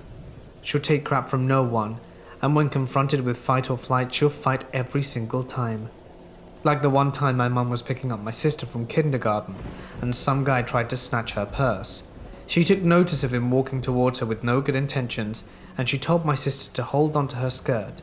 And when the man made his move, she just pressed her thumbs into the man's eyes and scratched him wherever she could reach. She's gotten mellow later in life, but for me, she's still the epitome of love and strength. This is the story of how I almost lost my mum to road rage. I was 10, it was a Sunday, and I had gone to the swimming pool with my friends. My dad was supposed to pick me up at 5, but by 7 I was fuming, angry, and decided to walk home, as it was probably a 20-minute walk. I got home and was mad, and my sisters were scolding me because it was dark and dangerous for a 10-year-old to be walking home on his own, and my dad had gone to pick me up 5 minutes ago. But I didn't care. I was pissed, and just walked into my parents' room to give my mum a piece of my mind, when I found her sobbing and in distress. I asked her what was going on, and she was angry at my dad and didn't want to talk to him again. My anger faded, and curiosity striked instead. So I asked her. Turns out around 4:30, when my dad was going to pick me up, he was coming back from his farm and subdued cut off my dad, who unfortunately has some road rage, honked his horn, pulled down the window in my mum's side, and yelled a branch of obscenities. The dude in the other car lowered his window, pulled out a gun, and began shooting at my dad's car. Dad hit the brakes and let the other car pull further away. They stopped and got out the car to catch their breath, and that's when my mum saw a hole in the space between the passenger's front door and the passenger's back door. A bullet nearly missed my mum's head, and she was hysterical. They got home and Mum broke down and cried. Dad had to calm her down. That's why they were late to collect me. It's probably not as scary as other stories, but it's been 20 years since that day, and every once in a while I'll think to myself, if there had been a few centimeters in difference, my mum could be dead. And the what if is what scares me every time. I used to live in an old house in rural Wyoming. My mum and I had a couple of shows we would watch together every week. We were sitting on the couch that faced the wall with the TV on it. To the right were a couple of windows and a couch that was empty. Simultaneously, we both jerked our heads to look at the window. The drapes that covered the window had been stuck on the couch, and in one swift motion, they were pulled back to straight and almost took the whole rod down.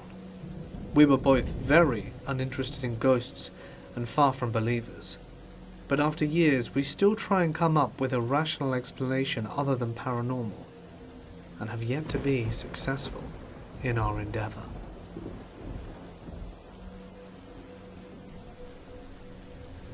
I served in the Oregon-Eugene mission in the US from October 2015 to October 2017. My first area was on the coast in Bandon, a town where some Native Americans massacred some settlers, not to mention the town burning down. My mission companion, Jake, and I lived in a home that the church rented for us that was right next to the docks. In our study room, we had a sliding glass door that led to the backyard. On that same outside wall was the window that led to the garage. In the garage below that window was our washer and dryer.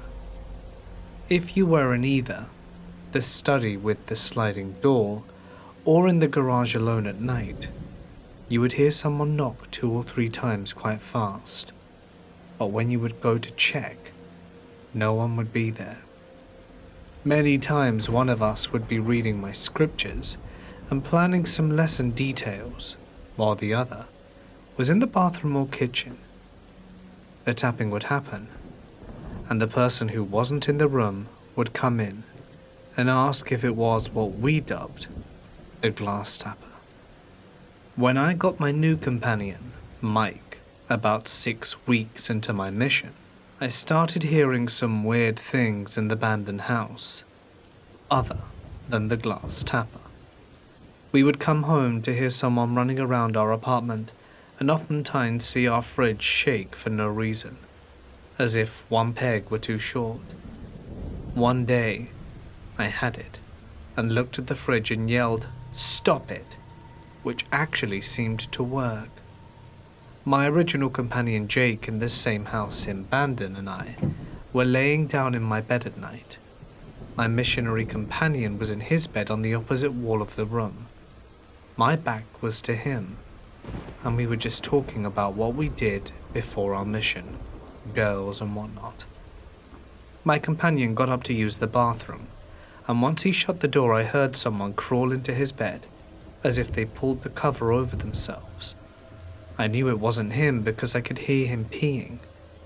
I didn't turn over to look and see, because I was shocked. And yes, I told him after he crawled into bed again, because I didn't know how to bring it up. About 6 months into my mission, I was in Roseburg, Oregon. I started to have dreams.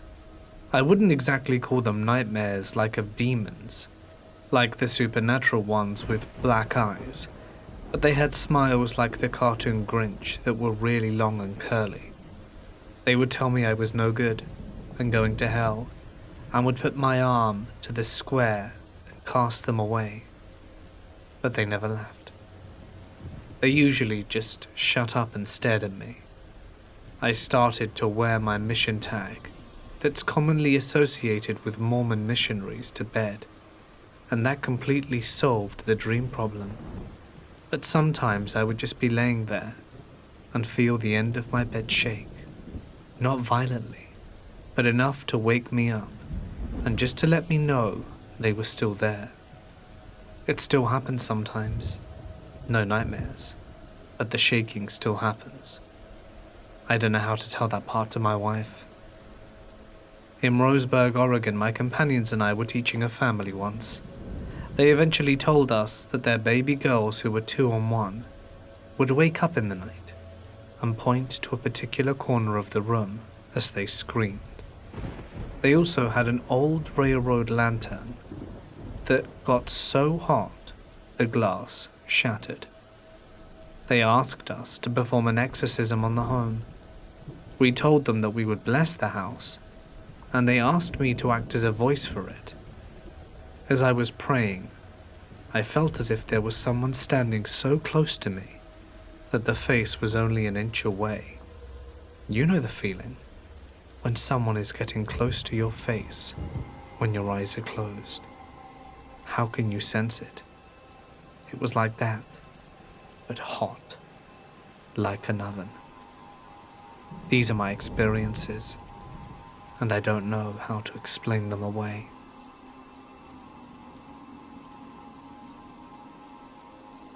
In the first year we moved to our new house, our nanny said that someone was copying my older sister. She said that she saw my older sister sitting by her bed, but that my sister was still in school, so it was a bit kind of creepy. Here's my experience though.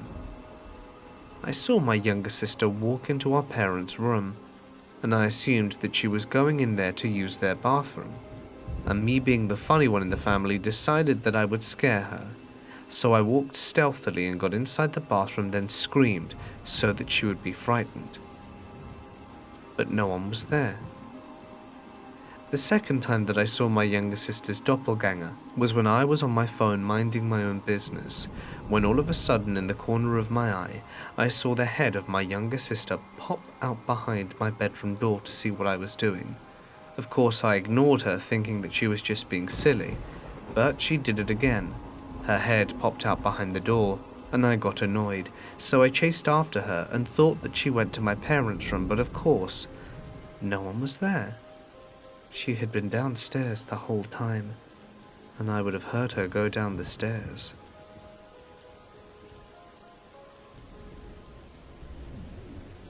When I was 6 years old, we lived in the center of the set of 3 very similar houses. I remember ours was purple, the one to the left was blue, and the one to the right was yellow. I recently had bought one of those big inflatable bouncy balls from Walmart and had no one to play with me, so I played with it in the backyard by myself. After school one day, I accidentally hit the purple ball to the yellow house side of the fence. I was going to ask my mom what to do, but a kid on the other side hit it back over to me. Thinking we could play, I hit it back over and he returned it. It became a daily thing, and I would just hit the ball back and forth with him until I got bored after school. The kid wouldn't respond to any questions I had, so I assumed he was just shy. At one point I hit it over and he didn't return it, so I asked my mum if I could climb the fence and go get it. She was never outside with me, so she always thought I was playing alone, I guess. We only got the house because my mum was friends with the landlord, and the houses were recently built. She told me that no one had ever lived there and that they were trying to sell it. We moved not long after, but I still have no idea who was returning that ball to me.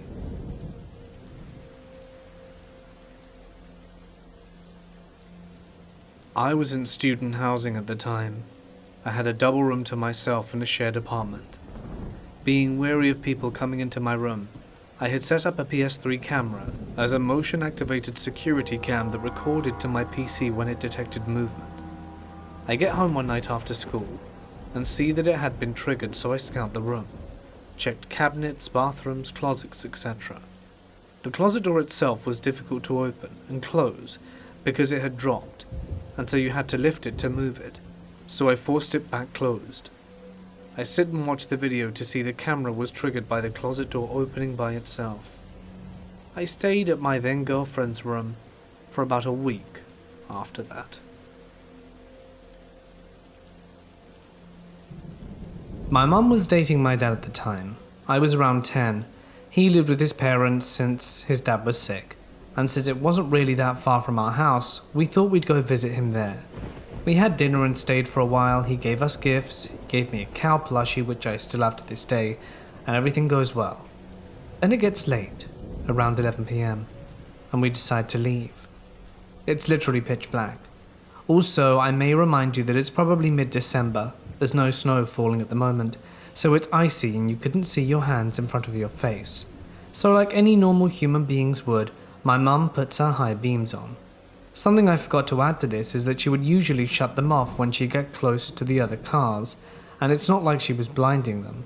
She only had them on when she was very far away. You'll understand why I said this in a minute. We get behind this black car in which the driver is acting like a jerk and won't drive normally. They're speeding up to almost 70 and then slowing down to an almost stop, and my mum can't turn because the road we're on is rural and there's nothing but cow fields on either side. There was nowhere to go, so we ended up behind him with an extremely aggravated driver behind us. It's a bit harder to see again, so my mum puts on her high beams, a fair distance away from the car in front, because you wouldn't do that if you weren't far away. But of course the driver in front of us stops, completely, and then this huge, burly, bigger built man starts sprinting over to our car at top speed. I start screaming and crying and can see that he's holding a blunt object in his hand. My mum recoils as she fears the worst as she looks around, trying to figure out how she could escape. There's a car coming from the other way, so she can't turn around. His car is in front of us, so she can't hit the gas. There's only fenced-off fields around us, and he pounds on the window like the FBI and starts screaming and swearing. He starts threatening us, saying that he'd kill my mum if he ever caught her with our high beams on again. Of course, I'm screaming and crying. I'm being a small, skinny 10-year-old girl, not knowing if me and my mum were about to get killed, and also knowing full well if she did, I wouldn't know what to do or how to get home, and I didn't have my dad's phone number memorized at the time, and I didn't exactly remember how to work my mum's phone, so I didn't even know how to call my dad to begin with. The man's body language was just off. I'm not sure if he was drunk or high, but it seemed that way. And he looked at me for a second, which scared me and my mum rightfully. My mum is also a very small lady, and our car wasn't very fast, so she wasn't sure what to do because neither fight or flight would work at this point. The blunt object in his hand turned out to be a huge flashlight, which he began to repeatedly hit the window with. He also started flashing the light in my mum's face to blind her. Ironic. My mum yelled at him to get lost as he hit the window harder, about to break it. Thankfully, the car behind us started to lay on the horn, and he got back into his car out of fear and sped off. My mum called out to my dad, who drove around almost all night to look for the guy but didn't find anything. I can't remember if we called the cops or not. I just remember crying into my pillow all night long.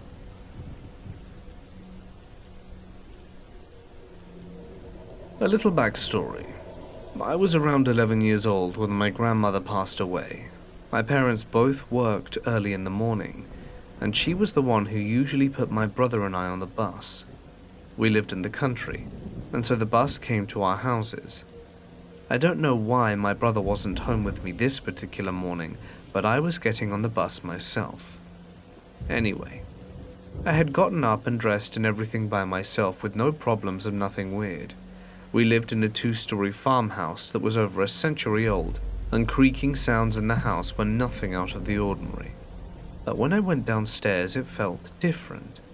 I heard what sounded like heavy footsteps walking up and down the hallway stairs. I was trying to watch for the bus and figure out who else was home, when suddenly the footsteps started at the far end of the house and ran down the hall all the way to the stairwell, where a male voice called my name. It was familiar, but not anyone in my family. So I went to the foot of the stairs and walked about halfway up and turned to look at the top of the stairs, afraid of what I would see. And there was no one there, but the sound of footsteps running back up the hall, and the feeling that someone had just been standing there was enough for me to run outside and wait for the bus out there. I have plenty of other stories growing up in a mildly haunted house, but this was the only time that it ever spoke to me. The grandmother I referenced previously got a kitten when I was young, probably 5 or so. She was white with bright blue eyes and a black spot at the base of her tail. They called her Princess, and I loved her. After both my grandparents had passed away, as my grandpa passed less than 2 years after my grandma, we took care of her. We didn't move her out of their house because we were going to move in, and we were working on going through what was left in the house beforehand. It didn't make sense to move her if we were still going to be there every day. Fast forward to moving day, the night before my first day of school in 7th grade. My parents, brother and I all grabbed our pillows and blankets and went down the road to our new house to officially move in. I was the first one through the door, and was uncomfortably greeted by the sight of Princess laying dead on the floor. It appeared that she had a heart attack mid-stride, and she landed perfectly on a small decorative pillow that, according to my mum, hadn't been there when she had been in the house earlier that afternoon. I was traumatized. I hadn't fully grieved for my grandparents, and now their cat, who I saw as a physical connection to them, was gone too. It was rough. Fast forward several years and I'm 16 now. My family didn't get another cat. My dad didn't like them, and we had 4 dogs at the time. I'm laying in bed one night trying to fall asleep, and I feel the daintiest footsteps on my bed. You must understand that I've slept with my bedroom door closed for my entire life, and the footsteps were too light to be any of our dogs, but they started by my feet and walked up next to my legs, and finally I felt what seemed to be a cat curled up and laying down right at my stomach. I didn't want to move because I didn't know what was going on, but after a while the weight seemed to just lift away. I didn't feel movement, it just got lighter, and when I looked down nothing was there. But I know that it was Princess coming to cuddle for a little while. That is the one and only time I've experienced anything like that, and I've never heard of anyone else having a similar experience.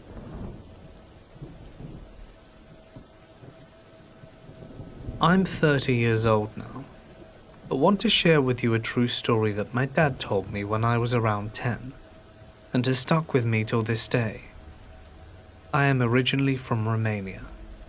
I want you to know where I'm from because a lot of you probably haven't have heard of it, or if you do, know it from Dracula. One thing you need to know in order to understand the impact that the story had on me was that we are a country where the majority have a strong belief in God and evil, angels and demons. My dad is, well, something similar to a Catholic. He sings in church. He's not a priest. Back home we have a priest and a singer. That's called a daskal, and they do every church together, like the Sunday prayeries, the baptisms, the wedding and stuff. Anyway, one summer night they went to do the ceremony for someone who'd passed away. They were all there singing, when all of a sudden it started to get really cold inside the room. They could even see their breath forming in front of them, despite the fact it was the middle of summer. My father and the priest look at each other, and they didn't know what to do. They didn't want to say anything to the family, because they didn't want to scare them, so they continued. A few minutes later, my dad started to lose his voice. He was opening his mouth, trying to sing, but the words didn't come out, and all of a sudden, they heard a big bang just over their heads in the attic, and the ceiling started to get red, and a fluid began dripping. That was something they couldn't ignore. They went to see what happened, and when they hit the attic, they saw a big glass barrel that was full with red wine had exploded out the blue. They went downstairs, finished the ceremony, and then went home. On his way home, my dad had to walk by the cemetery. He had done that for many years. It was a normal thing for him to do, not remotely frightening. But after what had happened that night, he felt something was wrong. It was about 11, and just him on the road after he passed the cemetery. And then suddenly he couldn't shake the feeling like something was following him. He was kind of shocked after what happened, and too scared to turn around. The feeling engulfed him. It was as if it were getting closer, feeling its breath on his neck, and his hair stood on end. All of his senses told him not to turn around, which he did, and he just went home in a straight line. When he got home, my mum was waiting for him on the porch. He entered the front garden, locked the gate behind him, and when he reached my mother, she asked him, "Who's the man behind you?" She said that there was a tall man behind him.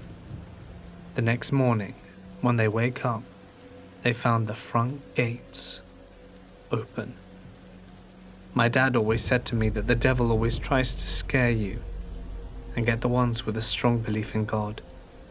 If they don't try and scare you, it's because they don't need to, because you've already turned away from him, according to my dad.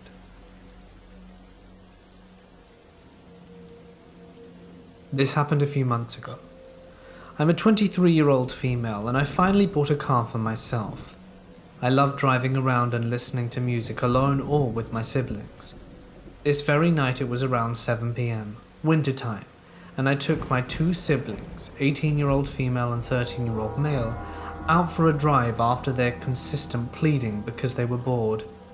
Now I'm a smoker, and coming from a South Asian household, women aren't meant to smoke, so I took the opportunity to smoke without worrying that my parents could catch me. The city I live in has a good side and a bad side, and I lived in the very good side, or so I thought. quiet suburban area. I didn't hesitate to park somewhere, get out and smoke for a while leaning against my car, as I don't like smoking in my own car, and scrolling away on my phone. I parked underneath a lamppost and got out and lit my cig, and all was well. It was dark, but I wasn't scared as I visited that road regularly, and it wasn't too far from my aunt's house.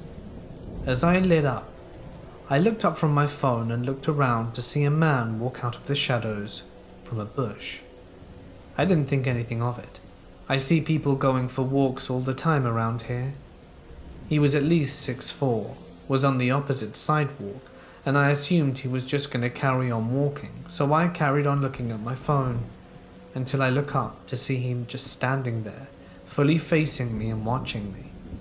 My sister in the car must have been watching him too, and knocked on the window, telling me to come in. I had already butted out my cigarette, and was making my way to my car door, keys in hand, and the guy was still standing there completely still. I got in anyway, locked my door, and breathed a sigh of relief, thinking perhaps I was just overreacting.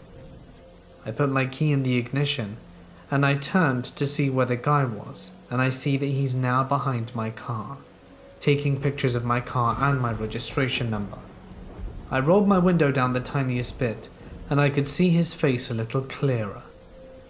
He was of Indian descent, with a beard and hoodie over his head, showing some features on his face. I asked politely what he was doing, and he came towards my window but stood a bit of a gap away. In the most aggressive tone he said, "Do you know who I am?" No. I didn't know whether it was rhetorical or not. "I have a lot of stuff going on in my house and I don't need you here parking here watching me. You look real suspicious randomly parking here with your friends. Get the hell out of there. What the hell do you think you're doing?" I nervously chuckled to myself, trying to keep calm, but my anxiety was already halfway through the roof at this point. I didn't understand how I looked in any way threatening, as I'm a small girl who's been told I look like a kid. I was in my pajamas and clearly minding my own business. "Look, I just parked here to smoke. I come here all the time and live nearby." He got right up to my window, slid his fingers through the gap, and forced my window all the way down, screaming at the top of his lungs for me to get the hell out of here. I screamed in terror and told him to stop swearing as I had a minor in the car, and he was scaring him. I don't know why, I knew he wouldn't exactly care. He screamed and went red. "If you don't get out of here now, I'll damage you in your car." My adrenaline was already hitting peak, so I was terrified, didn't even bother putting my seatbelt on, and jolted out of there in a panic. I went straight ahead at a junction leading me to a dead end, but I took that opportunity to just calm down. My whole body was shaking with adrenaline. I couldn't even keep my foot on the clutch. My sister was quickly asking me if I was okay. Before I could even answer, I see a pair of headlights zooming towards me. It was the guy going at least 50 miles an hour on a 20 miles per hour road. He nearly crashed into my car, but by some miracle he didn't. He jumped out the car, and this is when I realized my window was still all the way down from when he forced it down. I wanted to cry, and I quickly tried to shut my window, but he was too fast. He half threw his body into my car, through my window, and I screamed so loudly, with his ear right next to my face, I'm sure I deafened him. He was trying to steal my car keys from the ignition. I thanked my lucky stars that with my car, in order to get the car keys out, I would have had my foot on the clutch, which I didn't. With one hand, I was pressing down on the horn of my car to make as much noise as possible to alert the people in their houses, and with the other, scratched his hands away from my car keys, and my poor siblings were in the car bawling their eyes out. My little brother had no idea what he could do to protect me, and my sister was in the passenger seat experiencing all of this in front of her eyes. I hurt the guy enough for him to get out of my damn car. "I told you to get out of here or I'll hurt you. I told you." The guy attempted to pull up my door handle, trying to open it and get in, and then I noped out of there. I didn't care that my body was half shaking like a fish out of water. My main priority was now the safety of my siblings and myself. I knew that we were making a loud commotion. I held onto the horn of my car trying to get the attention from other houses, but nobody helped. It was 7 p.m, and I was certain that people would hear me screaming, but they all acted oblivious. I managed to wriggle my way out of that dead end and went to a new street, and to a totally different area and parked. I knew this probably wasn't a good idea, but I knew the guy wasn't following me, as I drove around for a good 10 minutes. I just released my emotions, and me and my sister and little brother were just sitting there in the car sobbing away. This was the first time that anything like that had ever happened to me, or any of us. I rang the police and immediately wanted to punch myself in the face when the dispatcher asked if I got his registration. Of course, in my panic, I didn't. I wanted to slap myself in the face because I listened to these horror stories on YouTube all the time, and always felt they taught me how to handle certain situations, and I couldn't even bloody get a registration number. The dispatcher was amazingly empathetic, as was the female officer who called me the next day. As a woman, she understood how scary that must have been for me, and again I cried to her. Unfortunately, the cops informed me there were no CCTV cameras where it happened, so they couldn't really do much, especially with me not knowing where he came from. If he came from a house, and if so, which one, or his registration number. The female officer apologized to me, but it really was my fault for not mentally noting important information. They made a report of my attack, so if anything similar happened in the area, they can connect them. The officer said I most likely parked there, and he was doing something illegal and freaked out on me. I just think he was a freak who enjoyed scaring people, who looked like easy prey. So to the creep who tried to steal my car, let's not meet again.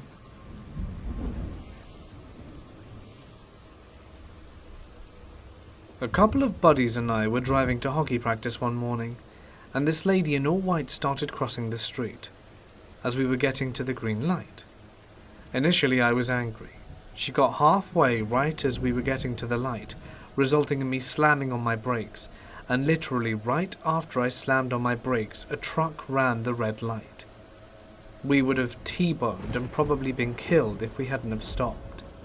Friends asked how the heck I knew to stop, and why I stopped. When I told them about because of the lady, they were just like, "What lady? We never saw a lady in the crosswalk." I'm pretty sure a ghost saved all our lives. My dad passed away when I was finishing undergrad. My baby brother was in junior year of high school, and I was the executor of his estate. He didn't have a will, and brother was obviously a minor, so it made things difficult.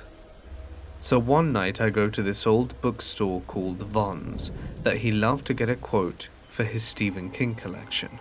While they're going through everything, I walk around.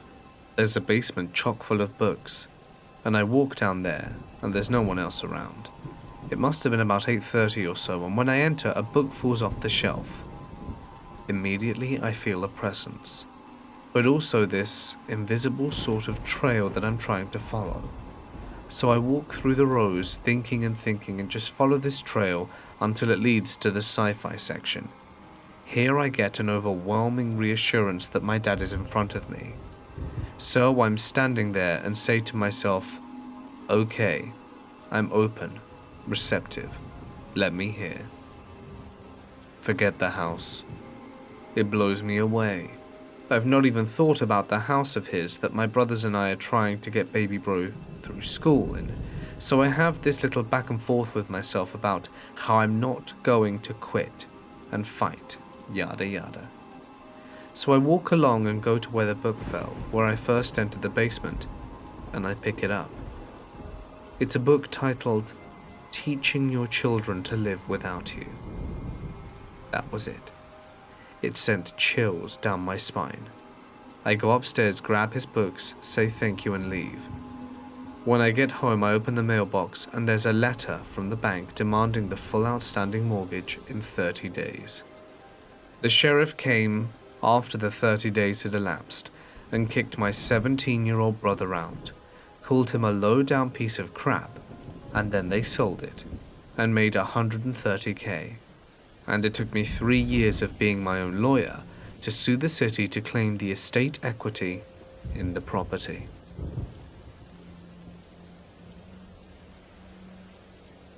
I was sleeping in my sister's bed when I was 10, and right next to the bed, hanging up on the wall, was a cork board where she tacked all of her pictures. It was around 2 a.m. when I woke up to a noise and several pictures falling off the cork board. It was weird, and I was kind of spooked, but I didn't think anything of it. A few minutes later, I was trying to fall asleep when every single picture started flying off the cork board like a tornado was in the room. I don't think I've ever jumped out of bed so fast and ran into my room. I never found out the cause of it, what made the pictures fly off, but it always weirded me out thinking about it, because they were tacked to the board hard. Ghosts, do you think?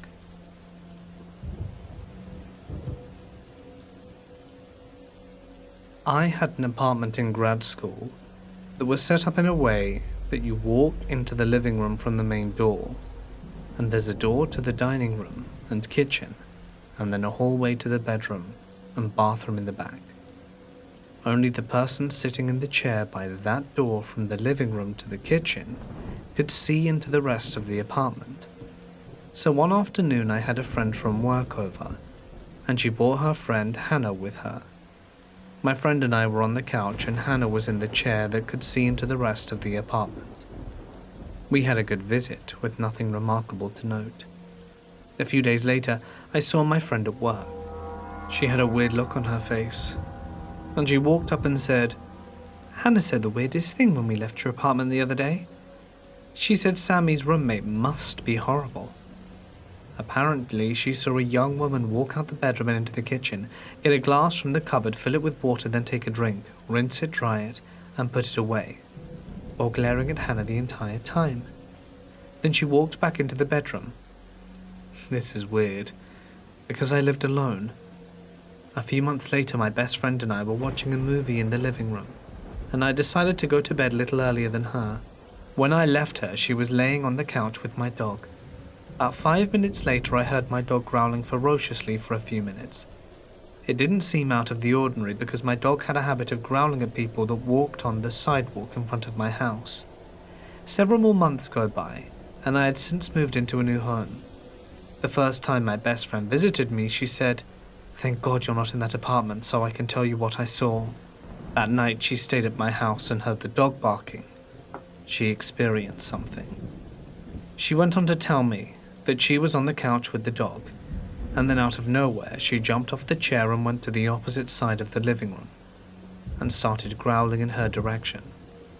All of a sudden, she saw this guy in jeans and a white tee sitting on the floor with his back leaned up against the couch she was on. He was watching the TV, and then he turned around to look at her when she jumped, then turned back to watching the TV. She stared for a few seconds and then he vanished from the inside out, like how an old television shuts off. Then the dog jumped back onto the couch with her, and the night continued without incident. I never experienced anything weird or had any sort of strange feeling there, but I was pretty shut off to that sort of stuff at that point in my life anyway.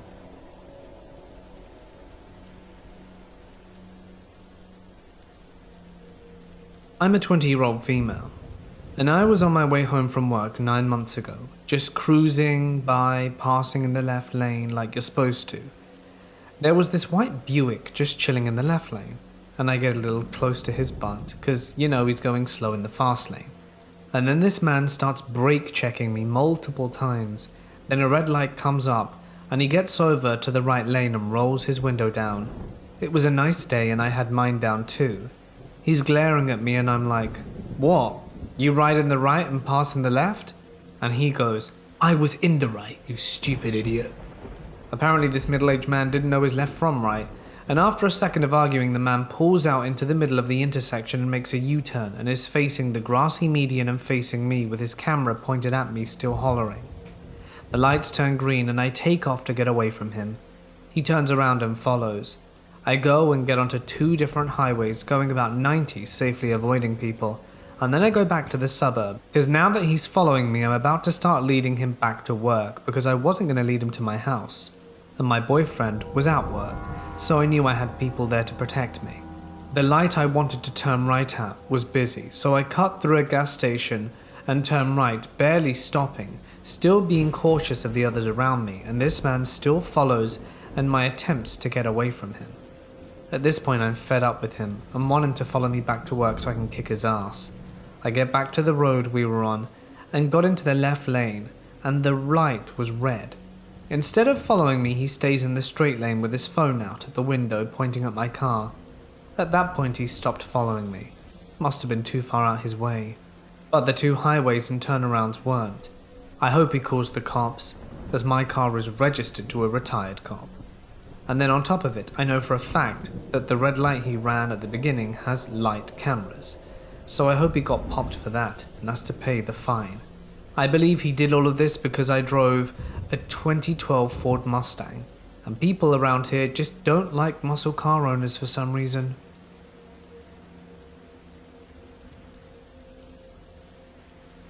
I used to live in a flat with my two boys, and the smallest bedroom was my youngest son's. He used to tell me he had bad witch dreams, and to be honest, none of us really felt comfortable in that room. On this one night, my boys were around 6 and 4, and I was settling them both down in the eldest's room for the night. My mum and friend were also in the flat, in the kitchen which was over the other side of the flat. I heard a bang in the hallway outside the room, and my dog yelped. I thought she'd walked into something, so I didn't go out straight away. When I did go, I got to the hallway, just as my mum and friend came in. My youngest had an old, heavy chest of drawers in his room, along the door wall about halfway down the room, maybe 6 feet from the doorway. On the hallway floor was the bottom drawer.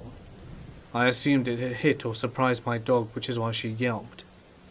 We looked to my youngest's room door, and there, directly across the doorway, was the chest of drawers, like something had been used to barricade the door so no one could enter. We all looked at each other, and were each just as freaked out as the other. My mum and friend swear they hadn't moved them, and they were both together the whole time, and my boys were with me. My mum still to this day says how there was no possible explanation for what happened, and I still get goosebumps whenever I think about it.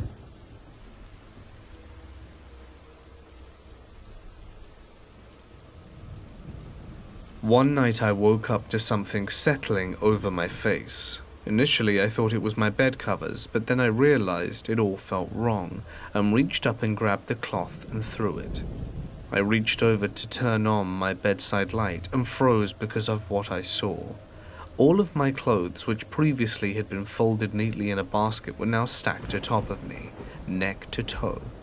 The piece of cloth that was setting over my face was a pair of my son's shorts, so of course I froze and listened for whoever was in my home. I stayed that way for about 10 minutes hearing nothing, so I got up and started to search the house. The only person that lived with me was my 8-year-old son, and I found him fast asleep in his top bunk. I know he didn't stack those clothes, because the bunk he was in was metal and very squeaky, and he would have definitely made noise getting in or out. He's a pretty serious kid, and I've never known him to play tricks. In any case, I felt that last piece go over my face, so I know he wasn't there for that. I searched the entire house and no one was there but us. I believe it was poltergeist activity. Apparently stacking is typical of what poltergeists do. I also found a random puddle of water once in the middle of the living room when no one had been home. There was no place the water could have come from either. Very strange stuff.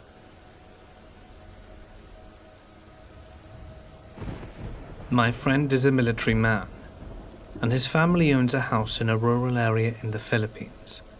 Nueva Ecija, to be exact. I believe it was some sort of family inheritance.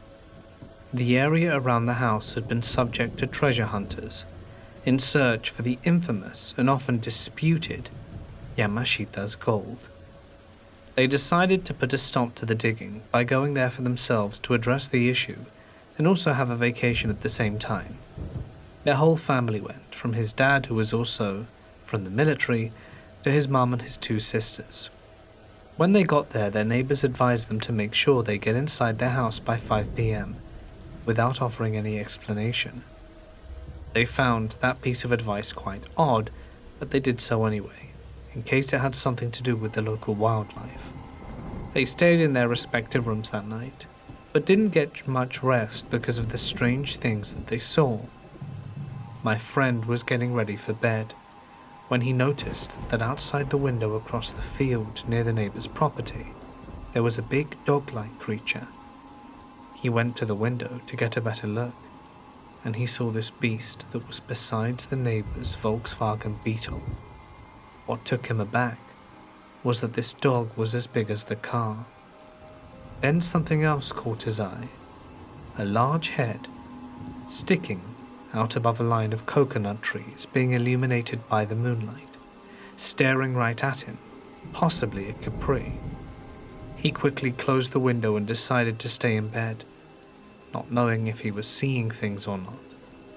That same night, his sisters had been hanging out in the dining area when they saw a curtain floating around. At first they thought it was just the wind blowing it around, so they ignored it. But shortly after realized there was no wind, with all the windows closed, and not a breeze in sight. They freaked out, ran to their rooms, and hid under their sheets for the rest of the night. His parents weren't spared from the freak show at all. In their room there was an antique closet with nothing in it.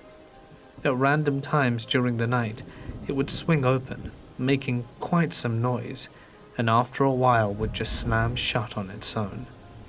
They were sleepy and tired from the day, so they just let it be, thinking it must have been the wind. The next morning they recounted their experiences and decided that for the next night they'll all stay in the living room together, figuring that they'll be safer that way. They wanted to stay since it was a long trip going to their rural house, and it felt like a waste if they didn't maximize the visit. That night as planned, they slept in the living room. My friend's slumber was interrupted by the sound of heavy breathing and hot air blowing in his face. My friend opened his eyes and his heart skipped a beat after seeing an enormous black mass with red eyes floating above and staring straight back at him. He immediately closed his eyes and tried to grab his gun, but it was just out of reach. He tried to nudge his dad awake, who was also beside him, but to no avail. He finally decided to whisper to him, "Pa, there's something on top of us." His father then replied in a very annoyed yet freaked out tone, "I know, just shut your eyes and go to sleep." They immediately left at the first sign of light. Their week-long vacation reduced to just 2 days. Also, it just so happened that their house was right next to a cemetery. My friend is a very straightforward guy, so coming from him I tend to believe this story. The only things he wonders about is not being able to attempt a shot at the floating black thing, but he says he didn't want to repeat that again. I just asked him to refresh his memory about the story, and his hairs were at their end. Goosebumps everywhere.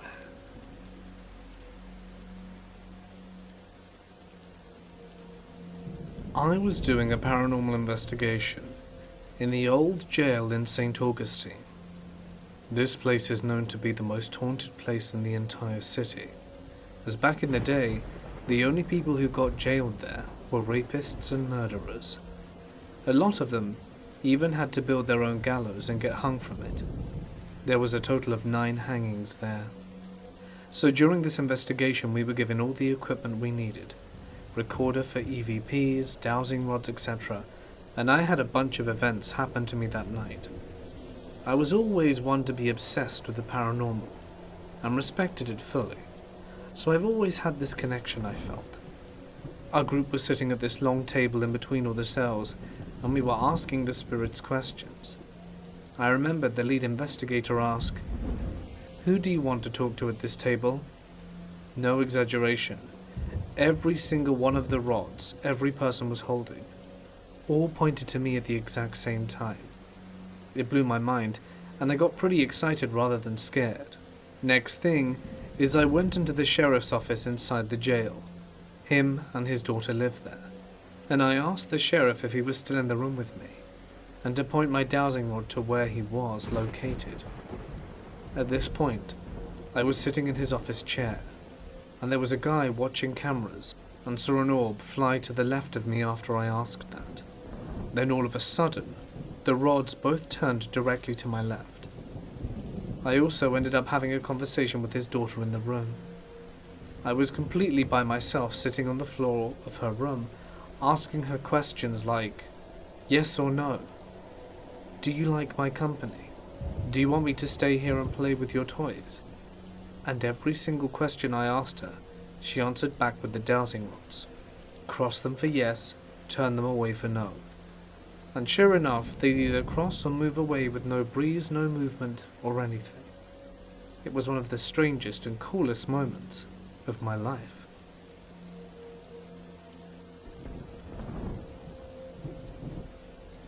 I was 11. Our house was built in the year 1900. The second floor, from left to right coming up the stairs, goes like this. Brother's bedroom, bathroom, my bedroom, my sister's. It was around 2 or 3 a.m. I don't know why I woke up. We didn't have the best doors. They weren't solid wood. They were hollow, crappy, thin wood, probably MDF. I heard a really light knock on my door. 2 of them. I thought perhaps someone was going to come and tell me to turn my TV off or something.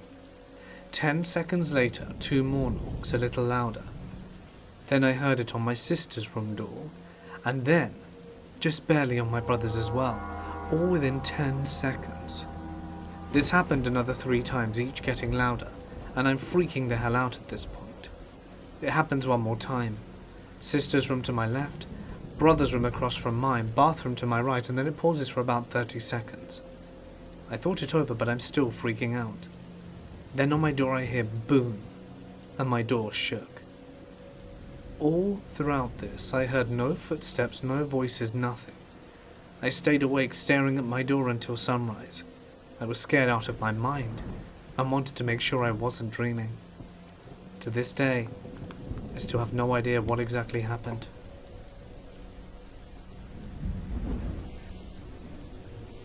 I once visited my dad for the summer when I was around 13. He was house to house at the time, and this time he was renting this older house.